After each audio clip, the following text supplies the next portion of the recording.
half white, like I got a white mom and a black dad, and I get with a Native American. Now my child is this. Like they had all these different classifications, and it's unnecessary in my opinion. You know, so all the different shades. You could say 16 shades. 16 Shades Original, that's what they used to say when I first got it. But then I heard 48 as well. 48? Word? I ain't never heard that. Yeah, I heard a lot of different things. Like, that's why I say it's just plus lessons. It's just somebody's understanding. A lot of times, opinion. Interpretation. Yeah. But it's not in your lessons. Like, even the yellow seed is technically not in your lessons, but it's unseen. Well, you know what? You go to Parliament, right? You go to build with somebody that supposedly knows more than you, right? Technically, you'd be in a room where everybody's supposed to know more than you, right? So that's not supposed to be that impressive, right? You take note of the person, though, that just tells you stuff randomly by just chucking. They would say something that you don't know. So that's not really a measure of something that you're going to take with you. You know what I mean? You got to basically judge the person. Remember the first thing I told you is to have a judgment of the person, the criteria. Yeah. So he said, listen, this person is well-traveled, though, and stuff, and I can see how they're moving. I'm going to listen to them. Right. One of the best ways to get criteria, though, is, look, when you first came in here, you came to my class, though. I didn't come into your class. But I didn't start telling you stuff to do and everything. I started to ask you about you and who you are and what you're about. You know what I mean? Because it's knowledge of self, though, is a curriculum to the person that's getting a knowledge of self. So what counts is themselves first. You know what I mean? So it's technically, these teachings are technically not an umbrella teaching where people try to do it like that, but they're really going for numbers and stuff. You know, but I'm not selling candy bars here. You know what I mean? I don't need to go for numbers, you know? So like when you see the person that says, yo, what you doing? What you been on? You know what I mean? Then I'm not saying that's all it, but that's part of the criteria. They're like, okay, this person actually cares about what they could share to me. A lot of people, honestly, don't have a lot to share, you know? So they might as well just throw their understanding out that they have, because it might as well be a one size fits all, because they can't really adapt to the individuals, you know? And I don't care what anybody says. The person that really adapts their understanding to the individual has less students that go through 120. That's fact. Because you don't make God. But if you build a certain way, though, you can make people learn that. I find that to be a problem. If you build a certain way, you can make people learn things that you would like them to know. So be very wary of that. Mostly everything that you probably learn in this Parliament, though, a large portion of it, though, is going to be useful. You know what I mean? It may not be useful at the time. There's a lot of politics right now because it was a reaction to Saladin's thing and the whole people was drinking out in front, all of that. So and then yeah. So, but it was some building too, but it was a lot of that. So, but it was a good session after inside the. You know, when I was hearing about all the stuff, like the thing about the drinking and all that, and then the Saladin stuff, a lot of this wouldn't have happened though, or it would have been different though. But we lost a lot of elders in a quick chunk. You know, elders that were doing the parliament. So I'm not saying that we have the parliaments there because of that, you know, but there was a regular order. Like I was speaking to the God about that last week. You know, we was talking about that. You know, it didn't make this though because I didn't turn it on yet. You know what I mean? But the guy Shamar was telling me about that. You know what I mean? But no matter where you go, it doesn't matter if you're 5% or nothing like that. You got to be wary of the information you get. You know? And it's funny because it happens all the time. This is why, like, we have these mathematics is beautiful because it's always due to knowledge. You know what I'm saying? And I always do the knowledge a little too long. And it's never too long. You know what I'm saying? And I was doing the knowledge though, and now I'm just gonna explain something. I'll explain it universally because it could apply to any job and stuff, right?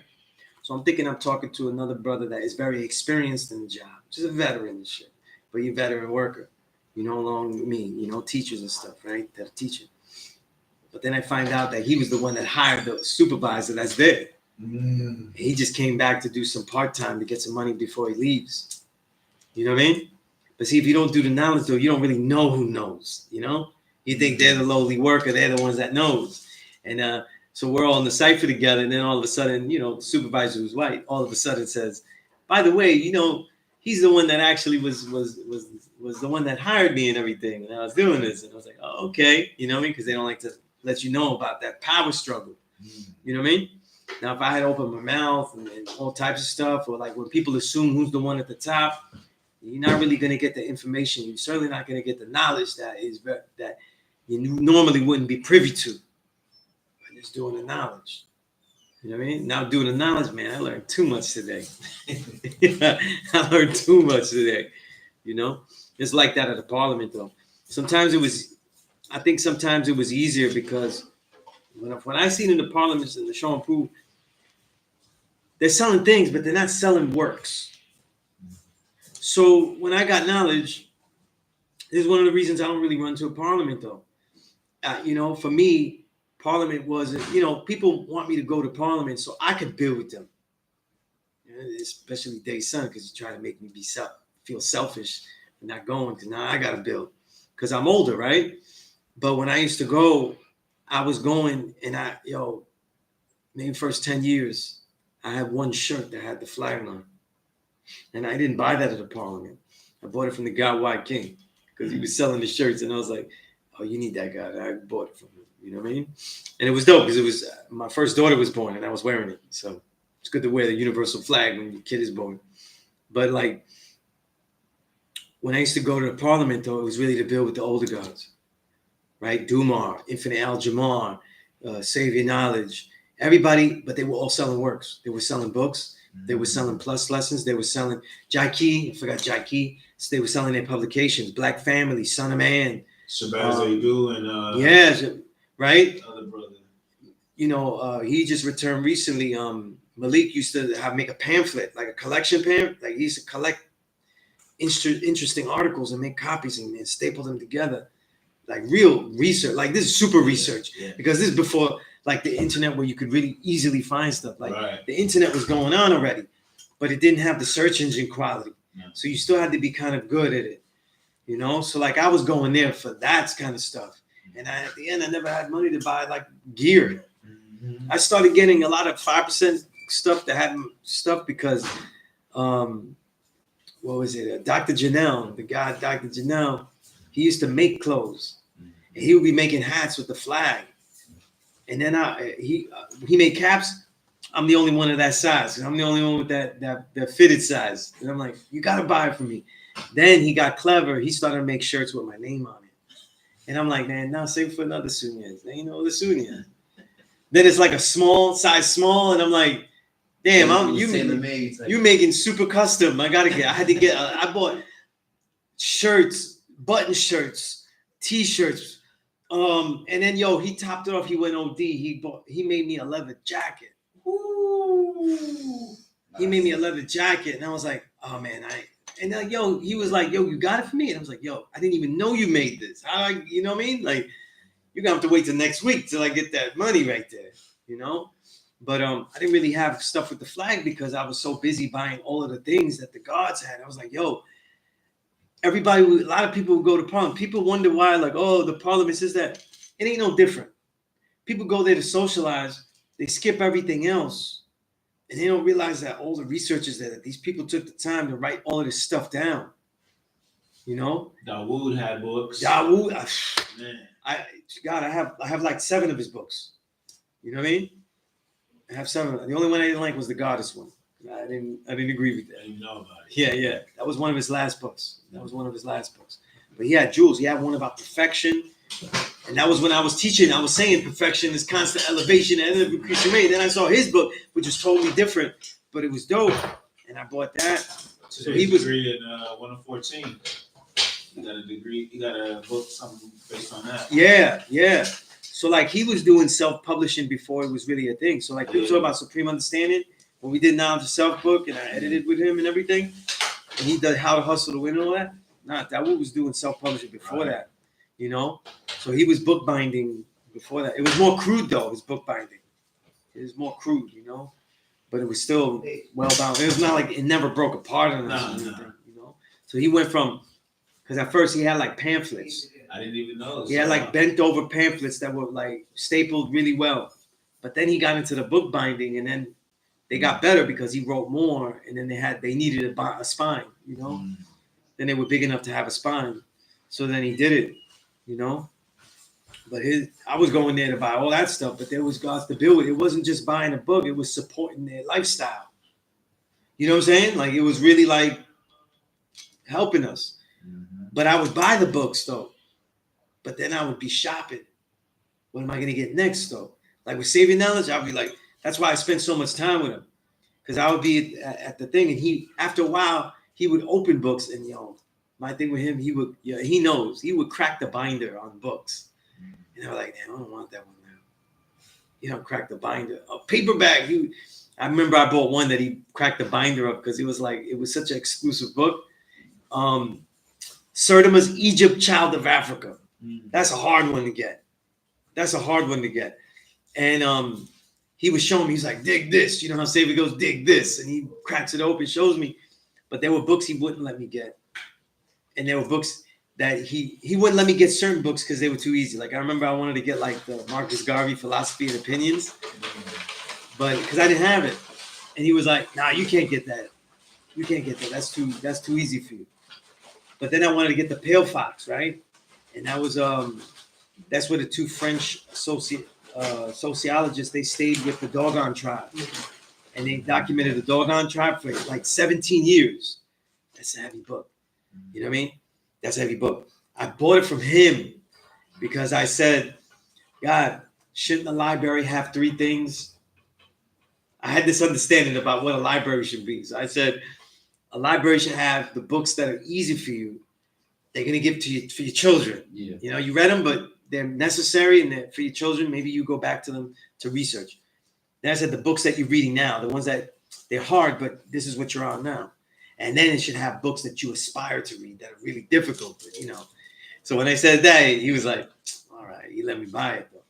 But I was spending so much time with him that we was building all day. We would build all day. Then I would be at the parliament. I would see Dumont. He would sell his national statement. Then I would be with him, and he would build on it. So like, if you bought it from him, he would build with you on it. So you would get some stuff that wasn't in the thing that he wrote. You know, new insights. You know, to me, that's when the parliament really is like it's most powerful. You know, because a lot of times we get into ciphers, and they should have two things: the things that they find out about you, and they share things that's relevant to you, but then things that are just like creations that they make, things that they worked on. Say, look what we're doing here. You know, because when I used to go to parliaments, I was learning with older gods, but then I was buying things, right, supporting them. But then I was also being recruited though. All the stuff that I did at the school, I just say, hey, I want to be secretary of a law school board, the law school Mecca board. I didn't volunteer. I was doing so much stuff. I was like, I ain't got time to do it, you know. But it was Savior. He was like, yo, you could write though. I got to use you for this. He was the one that put me into that and directed me. But when you got to be with people that bring you the source, like he returned to the SS2. So many people got. There used to be a brother, not in this nation, Nalaseed. I think how high, I don't know how, I forgot his rank in the army, but he used to be out here all the time, Marvin Gatlin. And martial artist, did everything. And he was like solid, your guy. He was built like a machine. You know what I mean? And you see him now, they sell it now. These Muslim dudes that be doing pull-ups and all that kind of stuff, they sell their own version now. Like they made it up. I keep forgetting the name of it though. If somebody remembers the name of it though. They always remind me, but I always forget because I don't remember biters. Okay? But he used to sell this thing called the toy. So it had like 2 plexiglass looking bars. Maybe like that long, and handlebars. He would wrap rubber bands around the edges. And he would make his own like fitness thing. Like it was, you just got to pull them apart. You know what I mean? And he would be selling them with like maybe 1 or 2. You know what I mean? And Savior Knowledge brought me to him because I was doing Kung Fu with you guys. He said, you got to know about him. And he was really peace with me. He taught me lots of stuff when I was with him. But the version for him, he would be out there and he'd see a bodybuilder dude. He'd be like, yo, can you separate these? And they couldn't do it. Because his had like 10, 15 bands on them. And he was like this, just working them. He was like, see, it's about so basically for him, it was about the isometric and the movement. Like the isometric means holding still, but then also, you know what I mean? The resistance band movement, you know? And you could build that yourself. I'll bring it next week. You know, like mine's, because I lost my plexiglass a long time ago. Then I gave it to the God, right? But like old jump rope handles, I just get rubber bands from Staples though, maybe about not too thick, but not too thin. And you just put them in there. You know what I mean? You could take it anywhere with you though, and you're working out. You know, and it gets you great. You know what's a dope workout I do too? Remember I told you about the 5-5-5? Did I tell you about that 5-5? Yeah. Right? I'll tell you about it in a minute though. But like, instead of stopping with the push-ups when I've done too many, it's still like I have to do that certain amount of time. I won't take a break, but I'll do the toy because he called it the toy. I work with that, and then I'll go back to the push-up. So there's no breaks in that either, you know. But he called it the toy, and he would be selling it. It'd be like $10, though, you know. And you would give it to him, even if you could figure out how to make your own. I mean, we were supporting each other, you know. So it was dope. But you could make that. Like you get some handles, and you just put the rubber bands on the top, bottom. You got like a whole resistance thing, man. You know what I mean? When you're doing these basic like that, if it's real intense and you hold it at the same length, it has not almost the same, but it hits almost the same spots as like a bench press. Definitely like a bench press with resistance bands when using resistance bands, you know, or maybe even the dumbbell press, you know, it's like that. So it really works, you know, because I used to work office jobs, right? I was in publishing in those years in different publishing houses. And man, I'd be bored at work, man. And I couldn't stay awake, man. I'd take out the toy. I'd start doing reps, though. I started doing reps and everything, you know? Because I was young, and I was like, man, this 9-to-5 stuff, it was hard, man. I couldn't stay awake. Coffee didn't do it for me, nothing. It was just, you know? And I started to do that, though, you know? Keep awake. But it's I'm gonna bring mine next week though. And you just see how it works and everything. But it's real simple to make though. You know? These dudes be selling it for like $30, $40. It's crazy. You can make your own. You know? You get a jump rope and you just get like jump rope bars. They sell jump rope handles by themselves now on Amazon because the ropes now are made out of like infused metals with coating. So they last a long time. So when the rope breaks, you just put new ones on the thing instead of buying bars again. You know, and they're thinner. They're speed rope. You know. Yeah. You gonna tell them about the 5-5? Yeah, the 5-5, right? So I train fully like 4 days a week, right? And then the 5th day is usually when I train other people. So I be getting hit all the time. And then with these kids all week, I'm getting hit. You know. But sometimes the only way a kid can learn is to hit you. You know what I mean? And that counts high school too. These kids be big, man. Kids be huge now. GMOs. But the 5x5 is like when I'm doing a short workout and I intend to do something else too, right?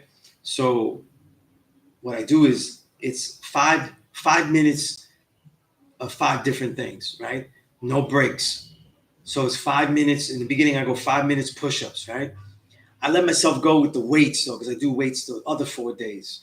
So I mainly just use a 10-pound weight, right? 2 10-pound weights.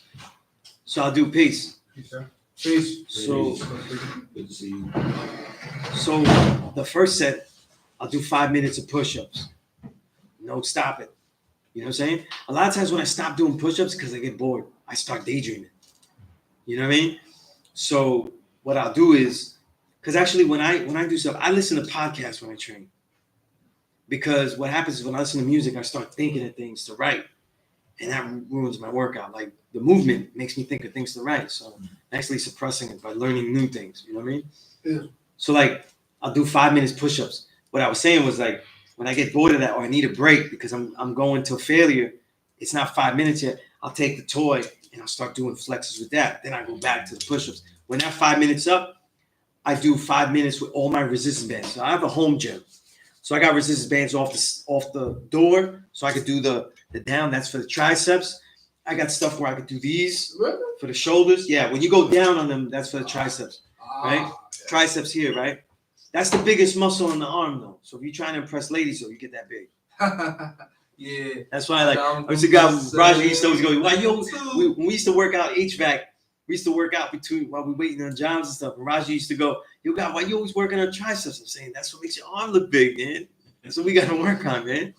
So like, so then resistance bands. So like, I got it all levels for that, for the shoulders, and then also if you step on the resistance bands, you got curls for the biceps. You know, so I'll do that. I'll switch around, no breaks, 5 minutes. So that's 2.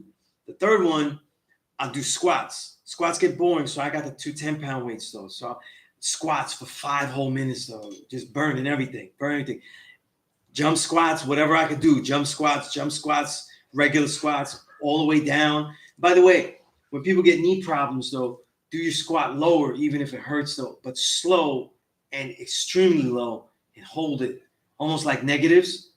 It'll heal up your leg though. A lot of people have leg injuries because they walk a certain way. You know what I mean? But so that's another 5 minutes, right? That's the third set of 5. The fourth set, with those same weights though, I'll do calf raises and holding the calf raise as long as I can. So I got 2 legs, so I hold the calf raise for 2.5 minutes. You know what I mean? And maybe it might break like once or twice, but I keep burning it. You know? And I got the weights. I'm holding the weights on that leg to make it heavier, right? So simple stuff. So that's the 4th set. Then the 5th set, I'm just doing ab works. So either with weights or since I got the resistance bands, I could do a pull down. Pull down's real good. You ever see people on their knees and they pull down the weight for their abs? Like they'll just be on the floor. Like I'm on the floor and I'm pulling down the weight. You got a machine for that, I think. Yeah. I'm saying I'm in my home gym, so we got to make the machine. You know what I mean? Yeah. So with the resistance bands, you could do the same thing. So I'm doing abs for 5 minutes. So that's 5 sets, 5 minutes. So it take me about literally 26 minutes because, you know, there's movement, you know what I'm saying? In 26 minutes, though. That's continuously nonstop. Nonstop, man. Everything you can do till failure, though. That way you get a real workout. If you can't get up to that, you start with 1 times 5. I'm going to do push-ups for 1 straight minute, no breaks. I don't care if, your thing is like this because when you're lifting weights and it's shaking, you got to put them down. That's dangerous. You're going past failure. Failure in weights lifting is when the rep starts to look a little bad. Not when it's wobbly like that. That's stupid. It's too late. Yeah, people be doing that. That's how you get hurt, though. You know what I'm saying? When you're doing push-ups, all you would fall is on your own self. Like the distance is short, so you'll be fine. You do your failure till failure. But if you can't do it, you go 1 minute of everything. Because 1 minute is, trust me, 1 minute of squats, though. You ain't done it, it's going to get you ripped up. 1 minute, you can be like, man, I only could do 15 seconds. But that's the thing. You take your break, you keep going. You don't quit until the minute's up, even if you mess up and take a break. You know what I mean? So like you do 1 minute of all those things. Even when you get to calf raises, though, you hold that calf raise. So you get on a step to do it better. You go all the way down and all the way up and hold it as long as you can. You know what I mean? If you got 1 minute, you do 30 seconds each leg, you know? That's going to get you ripped up.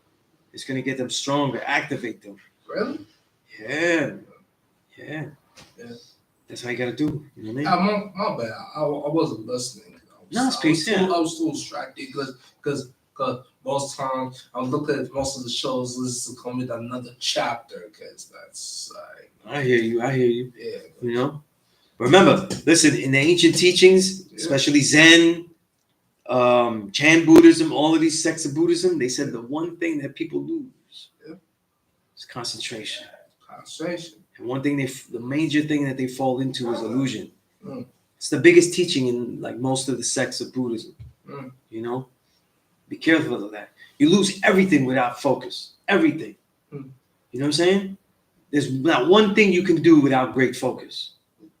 So if you did everything thinking of focus, you do everything much better. You know what I mean? That's what a lot of Buddhists call mindfulness, though. You do everything with mind. You eat food, be mindful of that. Yep. You know what I'm saying? You go outside walking, be mindful of every part of your body when you're walking. You know? That's what, with everything. You focus on everything. When you're working out, you could do a million curls and stuff, and you won't get no feeling. If you don't concentrate on the actual muscle and think about it, and say, let me put in the position that hurts the most. You know what I mean? You're not gonna feel anything. You know what I'm saying? So it's always important, though. No. There's no point in even counting. It's just like No, sometimes it is a point in counting. You know what I'm saying? Because if you have sometimes you have good focus and sometimes you have good focus, right? And you have standards. So like, let's say when I'm doing bench press, dumbbell press, a lot of times I will count. Because a lot of times when I'm doing it, my form is good. So when the form is good, I'm saying, look, the last time I did at least these many. I got to get past that right now. Or I got to get to it. You know what I mean? It doesn't have to. You know what I'm saying? But at least I know that there's a target, a general target, So counting isn't bad, It's when you lose the form. You can do push-ups. Yeah, I'll do 100. But then after a while, you're doing push-ups that are like really fast and it doesn't really do much. That's when it becomes a problem. You always want to reboot the way you think about stuff. But I go heavily with time. You know what I'm saying? Because we don't want to be spending all day working out. The shorter your workouts and more intense, the better they are. The longer, what you're going to be doing is doing a lot of walking around and stuff like that. And in the beginning, though, like when you see people take intense rest, though, that's when they're doing super heavy weights, though. You know what I'm saying? That's not always necessary, though. You know what I'm saying? If people look at me, I look bigger now than when I was benching 200 pounds. So I used to bench 100-pound dumbbells, each hand, and get about 15 reps. I look bigger than that now, even though I'm not. You know what I'm saying? Because it's more cut up, it's more chiseled. You know what I'm saying? The proportion is different, Yeah. So it wasn't giving me, and I didn't feel as strong, actually. Because after a while, I'm just pushing something that's really heavy. You know what I'm saying? I'm not really mastering the weight. So mastering that weight is important, though. It's a good combination, too. Get yourself resistance bands. You know what I mean? Might cost you, on Amazon, you might get like a set of them, different thickness of bands, and you can mix and match them to what's good. That'll cost you about $30, though. And the set will last a good amount. You know what I'm saying? They would last a good long time. I use them every day. They last like a year or two. You know what I'm saying? And I'm using them heavy, so that's pretty good. And that lasts a long time and stuff like that. And you get full reps and stuff. And you can adjust them and stuff, and it gives you good motion. Well, too, sometimes when I do the curls, I'll have the resistance bands. I'm stepping on them, but I also use the 10-pound weights. And that gives you even a different feel with the weights and the resistance bands together. So all these little different tricks and stuff, you know what I mean? That's like a dynamic strength. Like that's some new shit with the resistance band and Yeah, I seen that in a video and I tried it though. You know what I'm saying? You can't get too many reps off that though. Like, it really gets you to fail it fast. So I get to failure with that, and then I'll take away the weights and go back to the resistance bands. It's not even about how many reps, it's about how fast you get to failure. Yeah, exactly. Yeah. If I could get to failure faster, I got a shorter workout, and I can do other things too. Yeah. You know what I'm saying? And there should be no excuse for not training every day. See, like you young, right, Almighty? Right. You young. What you want to do, right? Eventually, like you say, nah, man, nah. But one day you might want to have your earth, you want to have your seeds, right? Yep. One thing that I used to think about with my father, he used to always say, man, he used to always insinuate like he could have done things, but he had us, you know what I'm saying? Like that kind of stuff. And I was like, man, I had my daughter and I just started training. Then I had my first daughter. I was like, nah, I never say that to her. I'm going to learn how to wake up early and get the right amount of sleep and wake up early and do all this. You know what I'm saying? It took a long time to figure this out, though. You know what I mean? So much so that like both my daughters, my oldest is 22, and she moved back in with me, right? Because she graduated. Same age as me. You 22? Yeah, 2023. That's peace. That's peace. Right? And she basically is finished up with the Culinary Institute of America. So she finished with that, right? So she's gonna be a baker, which means I gotta be on my workout game more right now, right? Because now when they want to be nice to Poppy, they're gonna give me treats. You know what I mean? I was like, really? This is what you're gonna do with me, right? So and my youngest is 10, but none of them are you. They're not you. They're used to hearing me working out. So a little bit of noise I make with the weights or something like that, or me jumping and stuff, huffing and puffing, they've been used to that for their whole lives. You know what I'm saying? Yeah. Now the women I've been with, I don't give a shit. Because if they like what they see, they're gonna have to see the work too. You know what I mean? Peace. Just want to use the restroom right quick. That's peace. Peace. Thank you, bro. You know? But what I'm saying is though, you got the things that you want to do before you make that family, you want to get them so used to you doing them that it's a requisite, a prerequisite to the relationships that you're in. There's no woman that deals with me and be like, oh, word, you a martial artist? Nah, they see and all that. Oh, you a writer? Wait, you gonna write this much? You gonna write all night? Oh, you read this much? Yeah. Say, yeah, man. We don't do all that. I don't do all that TV. Like the TV's off. It's like I ain't watching no Netflix yet. You know what I'm saying? Oh, Hulu. Oh, Hulu. Yeah, I got all of them Too. joints though. Yeah, you got all. You know? My brother's an actor though, so I got access to thousands of movies, everything. Yeah, and shows too. And we're not doing none of that until I get a certain amount of pages read, certain amount of journal pages written, all that. What I'm saying is that this is the lifestyle. Any woman I deal with, they gotta respect it. They wouldn't even know me if they didn't know that. You know what I'm saying? Yeah. So there are certain things that you have to get used to them. Like, yo, this is what I do. You know what I'm saying? Because when two people get together and live together, man and women, there's always the adjustment of like, wow, this is the way you live. You know, it's not just pet peeves. He leaves the toilet seat up, things like that. You know what I mean? Right? And you get around the toilet seat, put the whole toilet seat down, the cover and everything, right? Because you should never flush the toilet with the toilet seat up. Never. This is a swirl. We're sending fecal matter everywhere. Oh yeah, there's a video about that shit, man. Yeah. What is it? Yeah, Night radar and she shoots up. Yeah, you always, you know? So both man and woman got to be picking up the seat. Because that top one got to be closed. You know what I mean? Yeah. But what I'm saying is like, there's adjustments though. You know? And there's things that you shouldn't have to surprise them. You shouldn't have to surprise them like, yo, you know, like at least 4 or 5 days a week, you know, I go outside the gym or I work out and I wake up a little early and I do, right? They gotta know, you gotta have these routines and shit, you know what I mean? Right. But like during the week, like, yo, I'm not going to school, nothing, but I read, I keep myself smart, and these are things that I have to read, I have to learn, you know what I'm saying? When I got with my first, the mother of my first daughter, she was totally not. She was like, "Why are you working out? You don't even need to. You don't need to. I don't need to because you're not seeing how I got like this. You know what I'm saying? Yeah. You're not seeing how I got like this." And I'm like, "Yo, I'm a writer." At the time, the reason I say that is because at the time, I didn't write in all the magazines yet. I didn't become a writer that's known yet.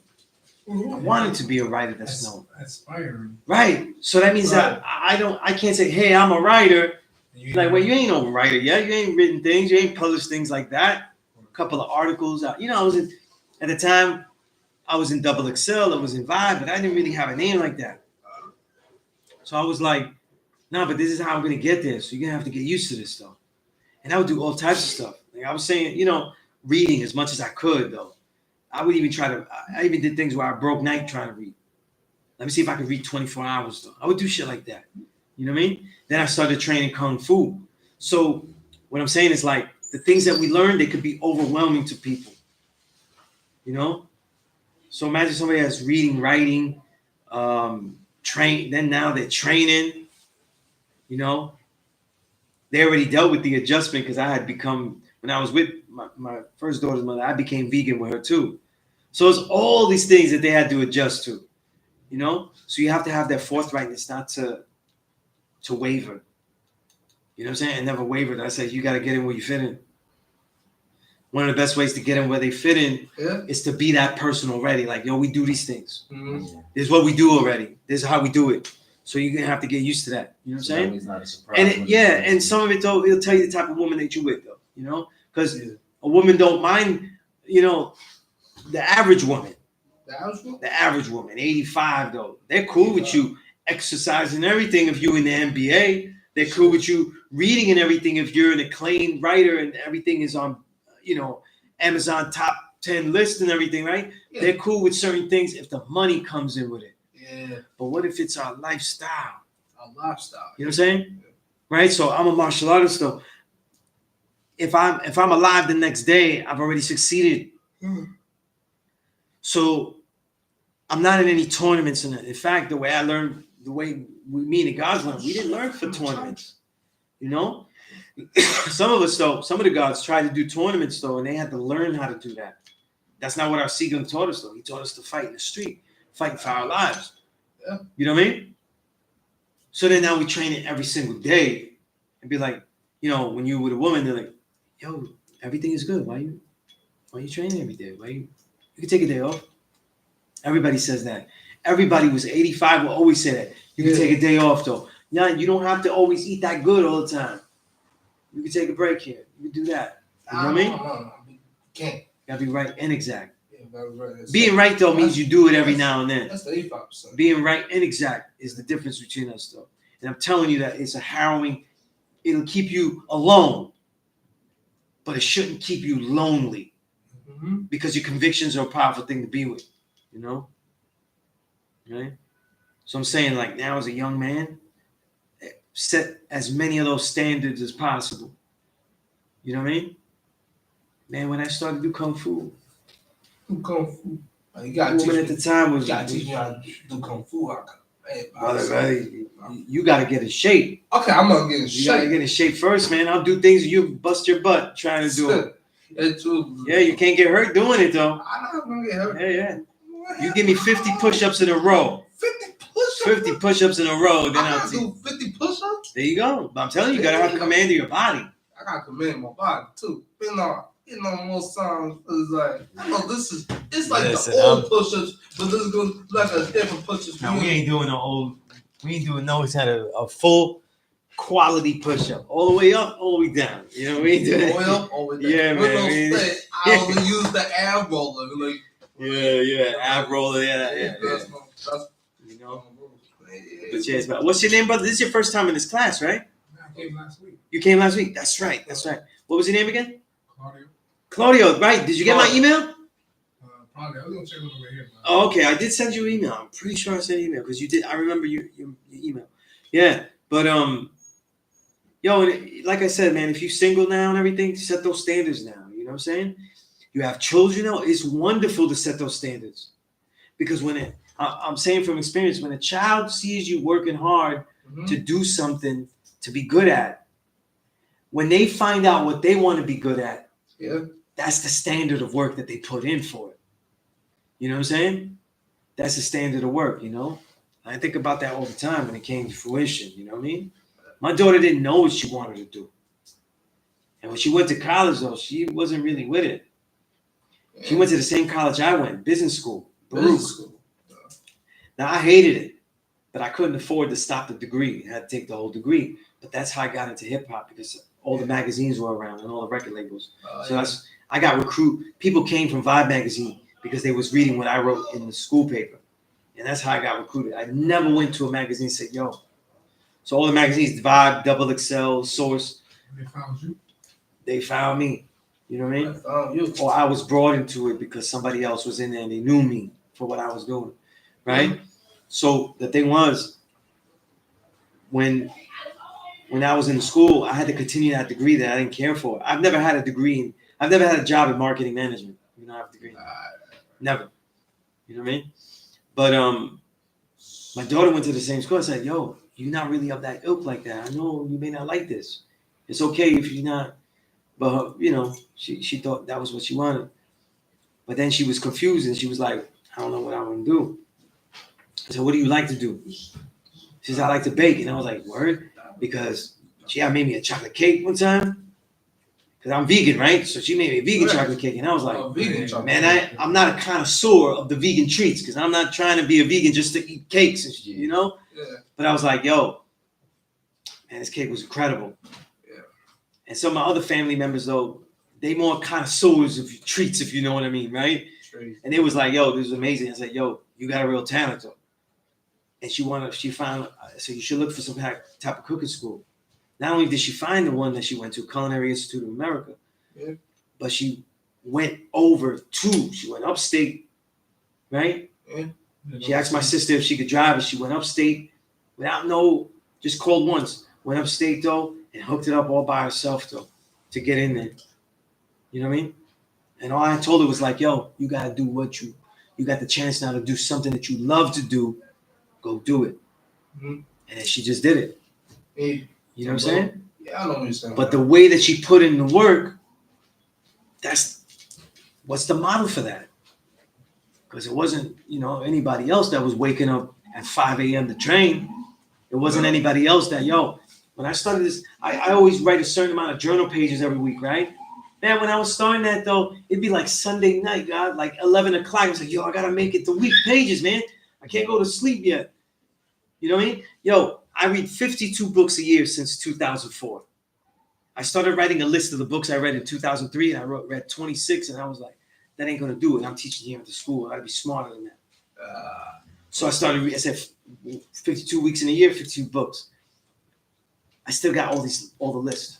Almost all the lists. I may have lost a couple of them because they were handwritten. But I've done it every single year since 2004. Yeah. This year, I've already read like 30 books. You know what I'm saying? Already read 30 books. You know what I mean? And I've been having fun with the graphic novels, and I read about 40 of those already. You know what I mean? Because I've been trying to get my youngest, to read more. So I'll be going. I don't need books in the library, so I'll be going and getting the graphic novels and stuff. You know what I mean? Reading about Spider-Man, all the comic books I couldn't get. all the comic Man. Yeah. Every kid I've been ODing with Spider-Man, Wolverine, Batman, all that. You know what I mean? And Superman. Yeah, no, I don't fuck with Superman. Fuck He's too patriotic, though. He's too American, though. Shazam! Yeah. They got a lot of stuff, and I be trying stuff. But the thing is, right, is that at certain years, getting that 52, the women I was with, they was like, man, you read a lot. It's okay if you don't make it. It'd be like the last week, and I got like 50 books. Gotta get 52, right? And I'll stay up reading them. Everybody's on their New Year's shit. I'll be up reading. I gotta make this no matter what, though. And I made it. Now I'm reading. I read so fast that it's not even a problem to make the 52 is not really a thing anymore. You know what I'm saying? And then there were years, though, where I remember I had a job and there was no work. And I'll be at my desk all day. And I read 106 books that year. I just was beasting. I had nothing to do. And at that time, I didn't really know where I was going to take my writing. So I wasn't really writing. And when you know what to write and what to create, do the knowledge to as many things as you can. You know what I'm saying? That's why, like, if you're an actor and you're not acting, you better take all your time watching film. Watch people act. Yeah. You know what I'm saying? If you're playing basketball and you're not playing basketball right now, you're watching basketball. Always studying the craft. You know what I mean? Yeah. Always studying the craft. I always watch basketball. And sometimes I watch films or movies and TV shows too. Like I can do everything too. Like, yeah. Yeah, I'm saying in the field though. Like if you're in the field, But you always gotta. That's why I said you gotta do the knowledge to what you knowledge it. Yeah. Always do the knowledge to what you're doing the knowledge to. Right? So you're watching movies, say, why am I watching this stuff? You know what I'm saying? Listen to records and stuff. You go, why do I like this record? You know what I'm saying? Right? All of this stuff. Ask these questions though. Be able to describe your reality in words and stuff. Because after a while, you'll be like, yo, I used to be like that too, but like, yo, I feel like I don't have enough music and stuff. This has never left me though. Every day I go like that. Every day I do that. I don't have enough music. You know what I'm saying? But it's like you're always doing it now. Peace, God. Peace. Every day you're adding on like that. You know what I'm saying? Every day you're adding on like that. But like to make these goals, you gotta push yourself to a limit that you never were before, and make that the ordinary. You know what I'm saying? right? Make that the ordinary. People go like this, right? When I used to start teaching here, they go, yo, God, you're going to be here every week. Because nobody was doing that. You know what I'm saying? But I made something that wasn't ordinary, regular. So now people say I've been here all these years. This is 25th year. But that shit is just regular shit to me. I don't even know what to do on a Thursday night. You know what I'm saying? And mind you, it didn't affect anything, right? I've been a journalist, hip-hop journalist all these years. Yeah. It didn't ruin any of my journalism because I missed a lot of shows, man. Damn. I missed a lot of Thursdays, a lot of shows I missed. You know what I mean? Right? But fuck it. Who gives a shit? You know what I'm saying? There's Friday, Saturday, you know what I'm saying? There's other days in the week, right? There's other times to do things. But now, at this young age, this is where you push yourself to see what type of person are you, and assume at all times that you don't know who the hell you are. Meaning that you don't know how great you are in anything. If you say, listen, I'm not much of a reader, I'm not much of this, I'm not much of that, all of that shit is bullshit. All that shit is bullshit. I'm not really good at this, I'm not really good at that. When I started doing Kung Fu with the gods, though, I used to go home and practice what they taught me, what Qigong Bobby taught me. Everybody in my family, though, was making fun of me, though. I'd be doing stuff, I'd be doing a move. I remember some moves I was doing wrong. They don't know what's right or wrong. What the hell do they know? Yeah, right. They just laughing at me because I'm going, like doing stuff. You know what I'm saying? And in my mind, it was like the vapors. I'm like, yeah, you wait and see, right? When I go places, though, nobody in my family's like, oh, yeah, that's funny. What you doing? Nah, nobody laughing now, right? And definitely nobody making fun of me on my Kung Fu, right? I don't know, belligerent tip, right? Yeah. They're being nice and kind and stuff, right? No, I can't read it, though. Yeah. At the time, I was like, I like hip-hop. I'm going to write about it, though. Yeah. When I decided that, you know how many albums I had? Yeah. I had 6 albums. 6 That's hours? pitiful. That's a pitiful collection. You know what I'm saying? Yeah. So I was like, yo, peace to God. Yeah. Every week I was like, yo, I got to get this collection up. I have to hear everything. Peace, God. So I would borrow, rob, tape, dub. You know what I mean? Every way I could get something. You know what I'm saying? And it slowly built up. You know what I'm saying? So I started that, 1994. Now the collection of just hip hop albums, though, it's like tens of thousands, man. Yeah. I heard tens of thousands of records, man. Records? It's been 20 years, only 30. Yeah, 30 years I've been doing this. But at the time, though, when I started to do it, though, it was only 1, it was only 2, it was only 5. People was like, yeah, that's cute, that's nice, Are you still doing that? You still doing this? Yeah, 10,000 records is crazy. Gotta be like the Every most year. records, like. Let's just take this year, right? I've written a book. I write a book series out of many books, right? I've already written 8 books. 3 of those books are the Reel of series, where I review, to me, all of the good quality albums of the year, right?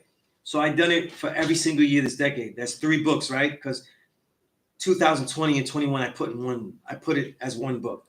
So I made 22, 21, 22, right? And 23, right? Each of those years I probably had about 200, 300 albums to listen to that I had. You know what I mean? So even this decade alone, that's almost 1,000 albums. You know what I mean?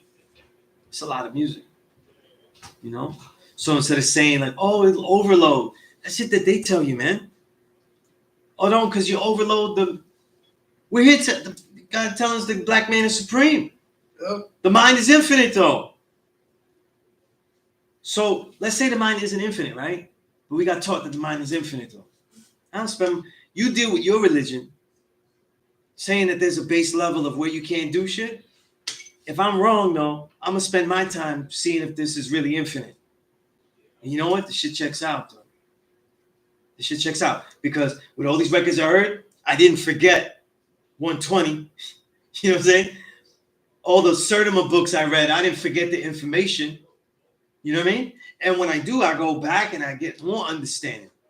Right? Remember I told you in your journals, right, God? I said in your journals, you write down the things that you learned that are the most important to you. That's how I learned with the older gods. I was with the older gods all the time. He was talking about freedom. I used to be with freedom, though. We was walking around. He used to have these, there were these projects. I think it was about 135th or something like that. We would walk to the projects, right? The whole projects, though, we had on lock, though. Freedom had the whole projects on lock. Me and Dayson would walk over there with him. They loved freedom so much that the 85, they wouldn't let us in. We're the gods. They wouldn't let us in unless they frisked us. That's how much they love freedom. Yeah. They were like, nah, just in case, you know what I mean? Just, yo, man, that's big bro. That's big bro. You know what I'm saying? But they would do that. That's how much love he had, though. He was teaching everybody. He was teaching everybody. You know what I mean? That's why freedom used to get more hassle, and I understood it later. Because his numbers, I'm not saying versus anybody else, but sheer numbers. His were so high that he taught so many that so many of them, not everybody was perfect with it. You know, like, right. You know, like where some people were like, all right, I'm going to deal with you. And they deal with them right and exact. But freedom was around the streets, though. So he was teaching everybody, though. So not everybody fluctuated in what they knew. So they were like, yo, freedom be teaching people wrong and everything. Well, he teaching people wrong. Nah. But he was teaching so many people when he was out there because he was in the streets all the time. In fact, he used to be like, yo, I love you, God. I love you, God. But he hated the classroom. He hated the classroom. He hated this. To him, this was like a synthetic environment, generally. And he would say it while he was in my classroom. I was like, really? You do it here. Like you say here. But he would do it here. But the point was that he was teaching so many that they all got bits and pieces. And you know how people, they don't always learn right. They don't always learn this. You know what I'm saying? But like, yo, freedom taught me, you know? And they didn't have it like that. You know what I'm saying? I know it. I know what he goes through because so many people come through this room and I might teach them some things, but then they don't come back. But then they're out there going, yo, Sunez taught me. I'm like, yo, I was with you like for like 2-3 days. You know what I mean? We didn't go through it like that. You know what I mean? But then at the same time, I had people come back and tell me something I told them. I was like, that does sound like me. And it was the small thing that helped them. You know what I mean? So it has its plus and its minuses, though. You know what I mean? It is what it is. You know what I mean? We teach, though. We do the best we can. You know? You can't give anybody the right understanding. You can only give them the thing correctly and have them show and prove it, though. That's why we teach them to be a student. So that way, Claudia, when you get this stuff that I send you, that I email you, just research it better. You add on to it. You see how it applies to you. You know what I'm saying? Your reality, right? These realities are important, though.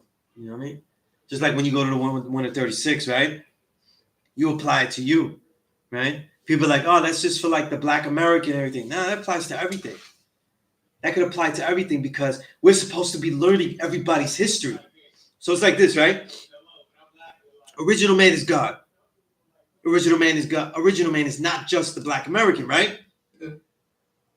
But every single original man needs to learn the history of Black America because this is where this knowledge came. Mm-hmm. Yo, everybody, I don't care where you're from in the world. If you God, you got to have a strong history of New York City. I don't care what anybody says. You got to know this city. You got to know everything that happened from the father and then learn it all the way around. Black Panthers, what they was doing here, what Young Lords was doing here, all of these organizations, everything. Yeah. You know? You got to get deep in all that, though, because this is the atmosphere that brought this here. Yeah. You know? We got to look at it like, yo, the Black man is God is a regular fact. That's a regular fact. You go like, yo, they're teaching us something special here. No, there's nothing special here. We're teaching you a regular fact that they don't teach you because it's not beneficial to them. And if you're surprised that they keep certain facts away from you, though, that ain't nothing new. We just went through COVID vaccines, so it's not like they're not good with keeping things from you, right? Most of the world took it, though, and they don't even know the ingredients, though, right? People talk so much, though, they want us to read the back of labels and stuff, and they just took something they didn't read. So it's wisdom knowledge all the time. But the Black man is God, has been a teaching in all the ancient texts. The Tao will say it. Zen Buddhists have said it. Sufic orders have said it. This shit is not nothing new. But the way that we taught it, that framework that the Father made with supreme math, man, it's magical. That's why people be getting all obsessed. Like, it's the perfect teaching tool. And so you got to know what happened that made it this so perfect like this. That you could teach youngness. You know that all of the ancient teachings, the yogis, I said the Sufic orders, all of these Zen Buddhists, Japan, China, Chan Buddhism, China, mostly all of their ancient teachings, you'll find one and more that'll say man is God in some form or another, the way they say it. But they have one thing in common too. None of these orders, I looked through all of them, they don't teach children. Not because the babies are not the greatest, though. It's because the youth are the most rebellious, though, and they will use it egotistically. You know what I'm saying? And it starts to show out. You know what I mean? Now think about this, though, right? The Father taught this to the youth. And not everybody got it, though. But it was given so well to the youth that it still has not been corrupted. And that don't amaze you. I don't know what is. You know what I'm saying? If that don't amaze you, then I don't know what is. You know? Because they really could have been going around, we the gods, all this. Listen, there's people we learn lesser things that we get super egos with. You know what I'm saying? The way we got taught this knowledge, we didn't have that ego. We learned that to identify it when we had it. We had more ego, like when we was learning, we had more ego when we learned the martial arts stuff. We was more walking around more big and bad and all that kind of stuff with the martial arts than we was with the knowledge. That's crazy to me. So that means that it was a lie. What they were saying about not teaching the kids. It probably would have been better. It wasn't a lie. It was just, it was hard. See, one thing about the ancient teachings, like when you see ancient stuff, when you look at the histories of original peoples throughout, it wasn't that they was blood-sucking generally. It wasn't blood-sucking. Most of that blood-sucking, like with Buddhism and other religions, they become like religious. You know? That's when it gets denigrated and we find out. Like, for example, I'll give you Buddhism, right? You know the Buddha, you see the fat Buddha? First of all, Shakyamuni wasn't fat. In fact, he'd be the opposite. He'd be starving. Because when they started to study this, though, they was getting rid of all worldly possessions. And they was even thinking about suffering. That was the eightfold path to get rid of suffering. So they used to even have discourses about if we walk on grass, we may be hurting the earth. So think about this, how they was eating if they was worried about hurting the grass when they walked. Now, these people were starving. They were starving. The fat Buddha was supposed to symbolize that he was filled with wealth of self, knowledge. You know what I mean? But over time, though, it becomes what? What you want things, you want to be filled with what? What was the average 85 want? They want things, they want riches. You know, and now they start praying to a Buddha, but the whole point was Buddha nature. And that all sentient beings, man, animal, plant, all have Buddha nature. That's the way the teaching goes. It has nothing to do with like I pray to Buddha, but you go to Chinatown, they be praying to Buddha like he's a dude and shit. Like he's a person. That ain't even, these are mutations over time. It happened in Taoism as well, which is before Buddhism, right? It happened with all the things. So it's not like a thing. It's like, especially in the Chinese, the way the teachings used to go is that it wasn't that they didn't give it to the youth, but they felt that you had to go under the study for a long time to be worthy of being able to hold it. And obviously they revered elders more. So like, if you're like 60 and you start teaching at 60, and then you get your students and stuff, but you're revered. You know what I'm saying? You know, in the communities we're from, though, like if you're 60, you're like, that's funny. You don't know nothing, old man. Like, even whatever you got, we could get it anyway. Like, whatever knowledge you got, it ain't that much. Like, we don't really respect it like that. You know what I mean? Definitely not as a community, right? We're trying to get rid of old people, you know? So I wouldn't say that there was blood sucking. You know what I'm saying? I was saying that they didn't really feel that there was a maturity. And they favored time. They favored time of study. You know what I mean? Society was slower. They revered the elderly, and they revered the time that it takes to learn things. Yeah. So it's different, you know. It's different, you know. But all these things, man. Let me look at these questions here. What people say, "Yo, all right, that's peace." Malik Charles Black, peace. Divine Antoine, peace. Malik, you asked, peace, God. What made Elijah mention the 2 million Indians in the third degree and the 1 to 10? I thought of this because I saw Jim Thorpe got a posthumous award and I didn't know he was original. Yeah, great hero Jim Thorpe. Remember, RZA said that in Reunited. The reason was the 2 million Indians are mentioned in that degree. If you look, it's about the vantage points, the people that was here and the people that came. You know what I'm saying? So it's trying to separate those and give a general distinction of a diaspora of original people. See, the 2 million Indians mentioned there is important because it's the major thing that suggests that there's a diaspora. One more than one type of black person. You know what I mean? That's what that means. Yo, I was gonna say too, like What? Like if so then what is everybody else as a black man and God? Where are they? Say again? Like you see how you said that like is another type? No. I mean that they're brackets though. So like we say diaspora, the original people have a diaspora, right? So it would just people from different regions though. So it'd be, let's say my parents are from Puerto Rico, they're from Puerto Rico, brother comes from Colombia, brother comes from Japan, brother comes from, an indigenous tribe, you know what I mean? Cherokee tribe, you know what I'm saying? These are all different original peoples. You know what I mean? So that's what we call in the diaspora. Diaspora.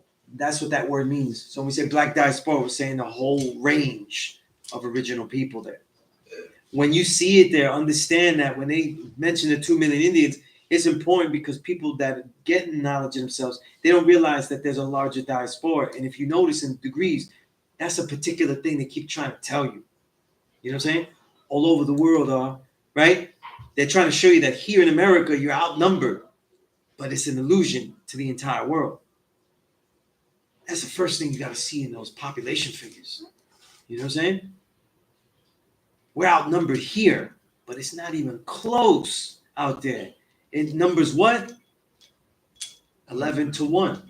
You know what I'm saying? Now, if you do your ratios, the ratio of 11 to 1 that you get later in the degrees, in the 1 to 40, that ratio hits on the population degrees. It's the same ratio. So it's consistent throughout the lesson. You know what I mean? It's consistent, But the point was to show you that they're different, Nation Islam, I always say that there was an evangelist of truth. They was hustling the religion of the truth. Yep. So they didn't really always get it to everybody's head that they was including all of the original peoples, of these different peoples, because that wasn't their target market. Yeah. The target market to keep this alive and to keep it thriving, Nation Islam, was the Black American. You know what I'm saying? You wasn't going to get that with the Indigenous. You wasn't going to get that, with Latinos, because we just got there. We only have like what was it? Elijah comes out. Maybe you start your second generation of Puerto Ricans in New York. You know what I'm saying? You got Mexicans and stuff, but they're all the way on the other coast and stuff. You got language barrier, right? You're not really going to get that. You know what I'm saying? Right. So it's mentioned in the lesson, but it's not focused in their pitch. You know what I'm saying? It's not focused in their pitch. But it's in that degree, the 2 million Indians. You know what I'm saying?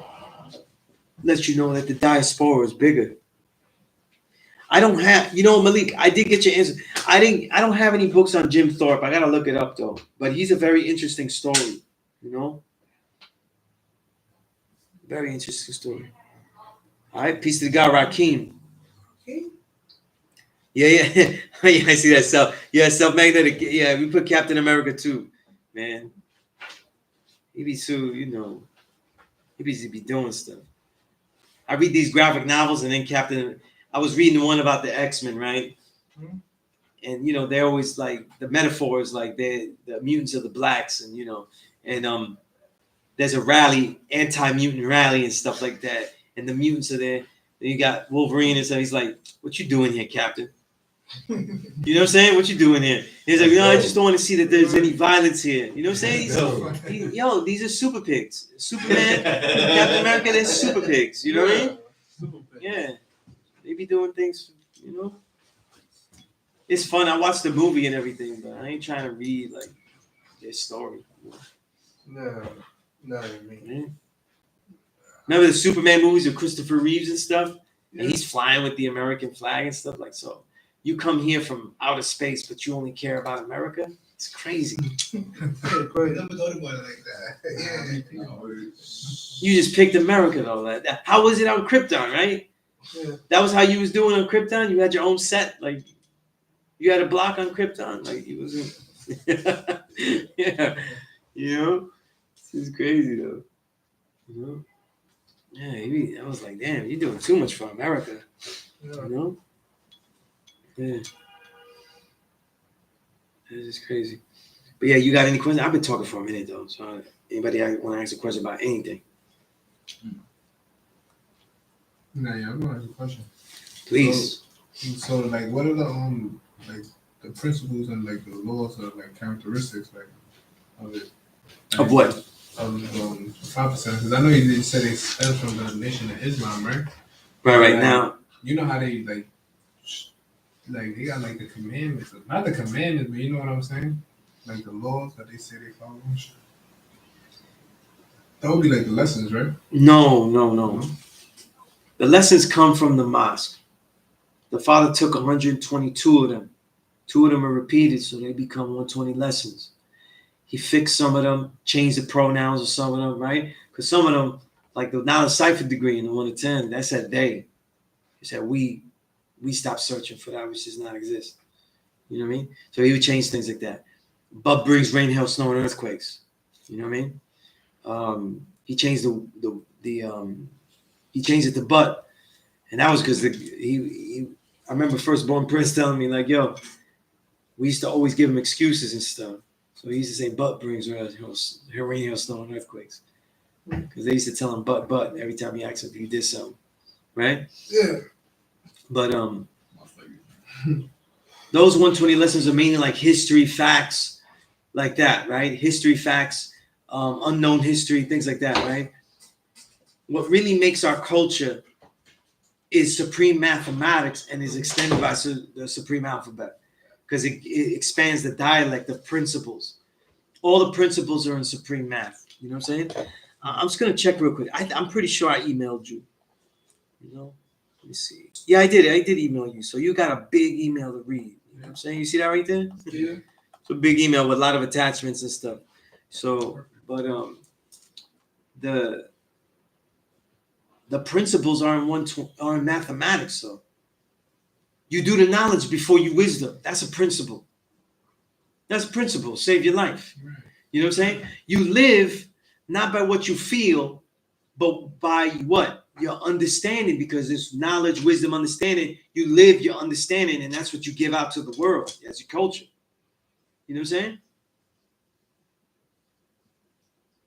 Your culture exerts a power that places you in a position of equality to see what? Yourself in a greater way so you can what? Build and what? Fulfill something, born something. These are principles because you start creating in a way that thinks about the impact you have on the world. You know? You think about the impact on the world. So you do little things. Now it's important though, not just that you be a builder, that you be this and that, but it's important that you polite in the community. You know what I'm saying? That you help people, that you look out for the children. You know what I'm saying? Make conversation with them, all of that. You know what I mean? That you're not just to yourself and everything, right? You make community everywhere around you because you know you're responsible and that you have that ability to impact on a larger level. You see? All the principles are in supreme math. And when you look through math and you try to understand, well, what does this mean? What does that mean? You're trying to also see what is the principles of you. You see? How am I the supreme being? Well, I'm always someone that's putting my reality into equality. to fulfill myself. You know what I'm saying? To realize myself, to reaffirm myself, right? Wait, my understanding goes out into the world, and then that's the culture. So that means that every time I understand something, it's manifesting in some way in how I live. And that is affecting something, somehow, some way. And see, the effect isn't always like, yo, I did this, he got affected. You know? Like I said, man, I learned this a long time ago. I've been a writer, so I've affected people that I ain't even met. You know what I'm saying? And so I have to put my understanding on a page or in a song, and someone else is going to hear what I value, what I see. You know what I'm saying? And then how do they interpret that? How do they use that? Is it strong enough where they could use it for something? You see what I'm saying? Right? This is important though. You know? That's why it's important. That's why I always tell you, oh, whether you think you're a writer or not, have a journal. Write down your thoughts though. Take that power and practice using that power where you wrote something down and it actually has the potential to be used when you are not around, to represent you when you're not around. Because honestly, that's a practice. What would happen when you teach? I could say all I want, right? You know what I'm saying? Like, yo, I could teach many people and they don't all get it and everything. You know what I mean? But trust me. You're teaching out there, you teach right and exact as you can, because people will be doing things in your name and stuff. You know what I'm saying? People will do that. You know what I'm saying? Right? So people say they do something and they say, yo, Sunez told me this. Shit, I hope I told him right though. You do some dumb shit. Right? It's very possible.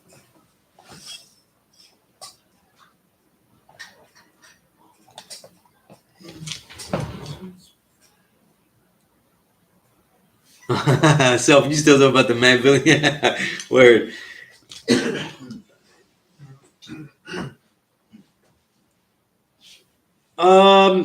No, it's divine reality. Instead of the Father changed the Bub Briggs, rain, hail, storm, earthquakes. It was just what? There was it.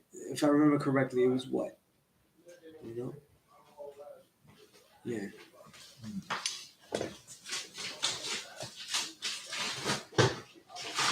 It's the only difference because the build degree, you know, the makes is there. Once you get to the knowledge and understanding, it's supposed to be what brings. So you're saying what makes it though, and then what brings it though. You know, the Father changed the but brings. And those are little things though. When people start talking that shit, like, yo, I got knowledge, I'm in the nation and shit. See if they know that degree. Peace, God. You know? See if they know that why the skunk is not in there. You know what I'm saying? Like I said, people try to ask me, like, yo, Sunez, why you? It wasn't just me alone, it was Dark Kim too. Don't get on me on, you know, why you exile that more brainiac that was here, you know what I mean? Why you exile them and stuff? That wasn't right. They try to, you know, try to come up with some slander on the trolls on the internet. And I'm like, yo, I told this dude, do you know why the Father took out skunk? He's like, nah, that's not really, I don't know that. I know that the black man is God and stuff like that. See, you sound foolish now, right? Now you're repeating something that I know too, so what makes you a teacher? Like, you know what I mean? But then the next day on the Facebook, he's like, maybe some people care about that because they're not really black like that. But when I was there, he didn't say that to me. You know what I'm saying? Because he had a blacker eye, though. You know what I mean? So people talk a lot, though, but they're not really built for this. You know what I mean?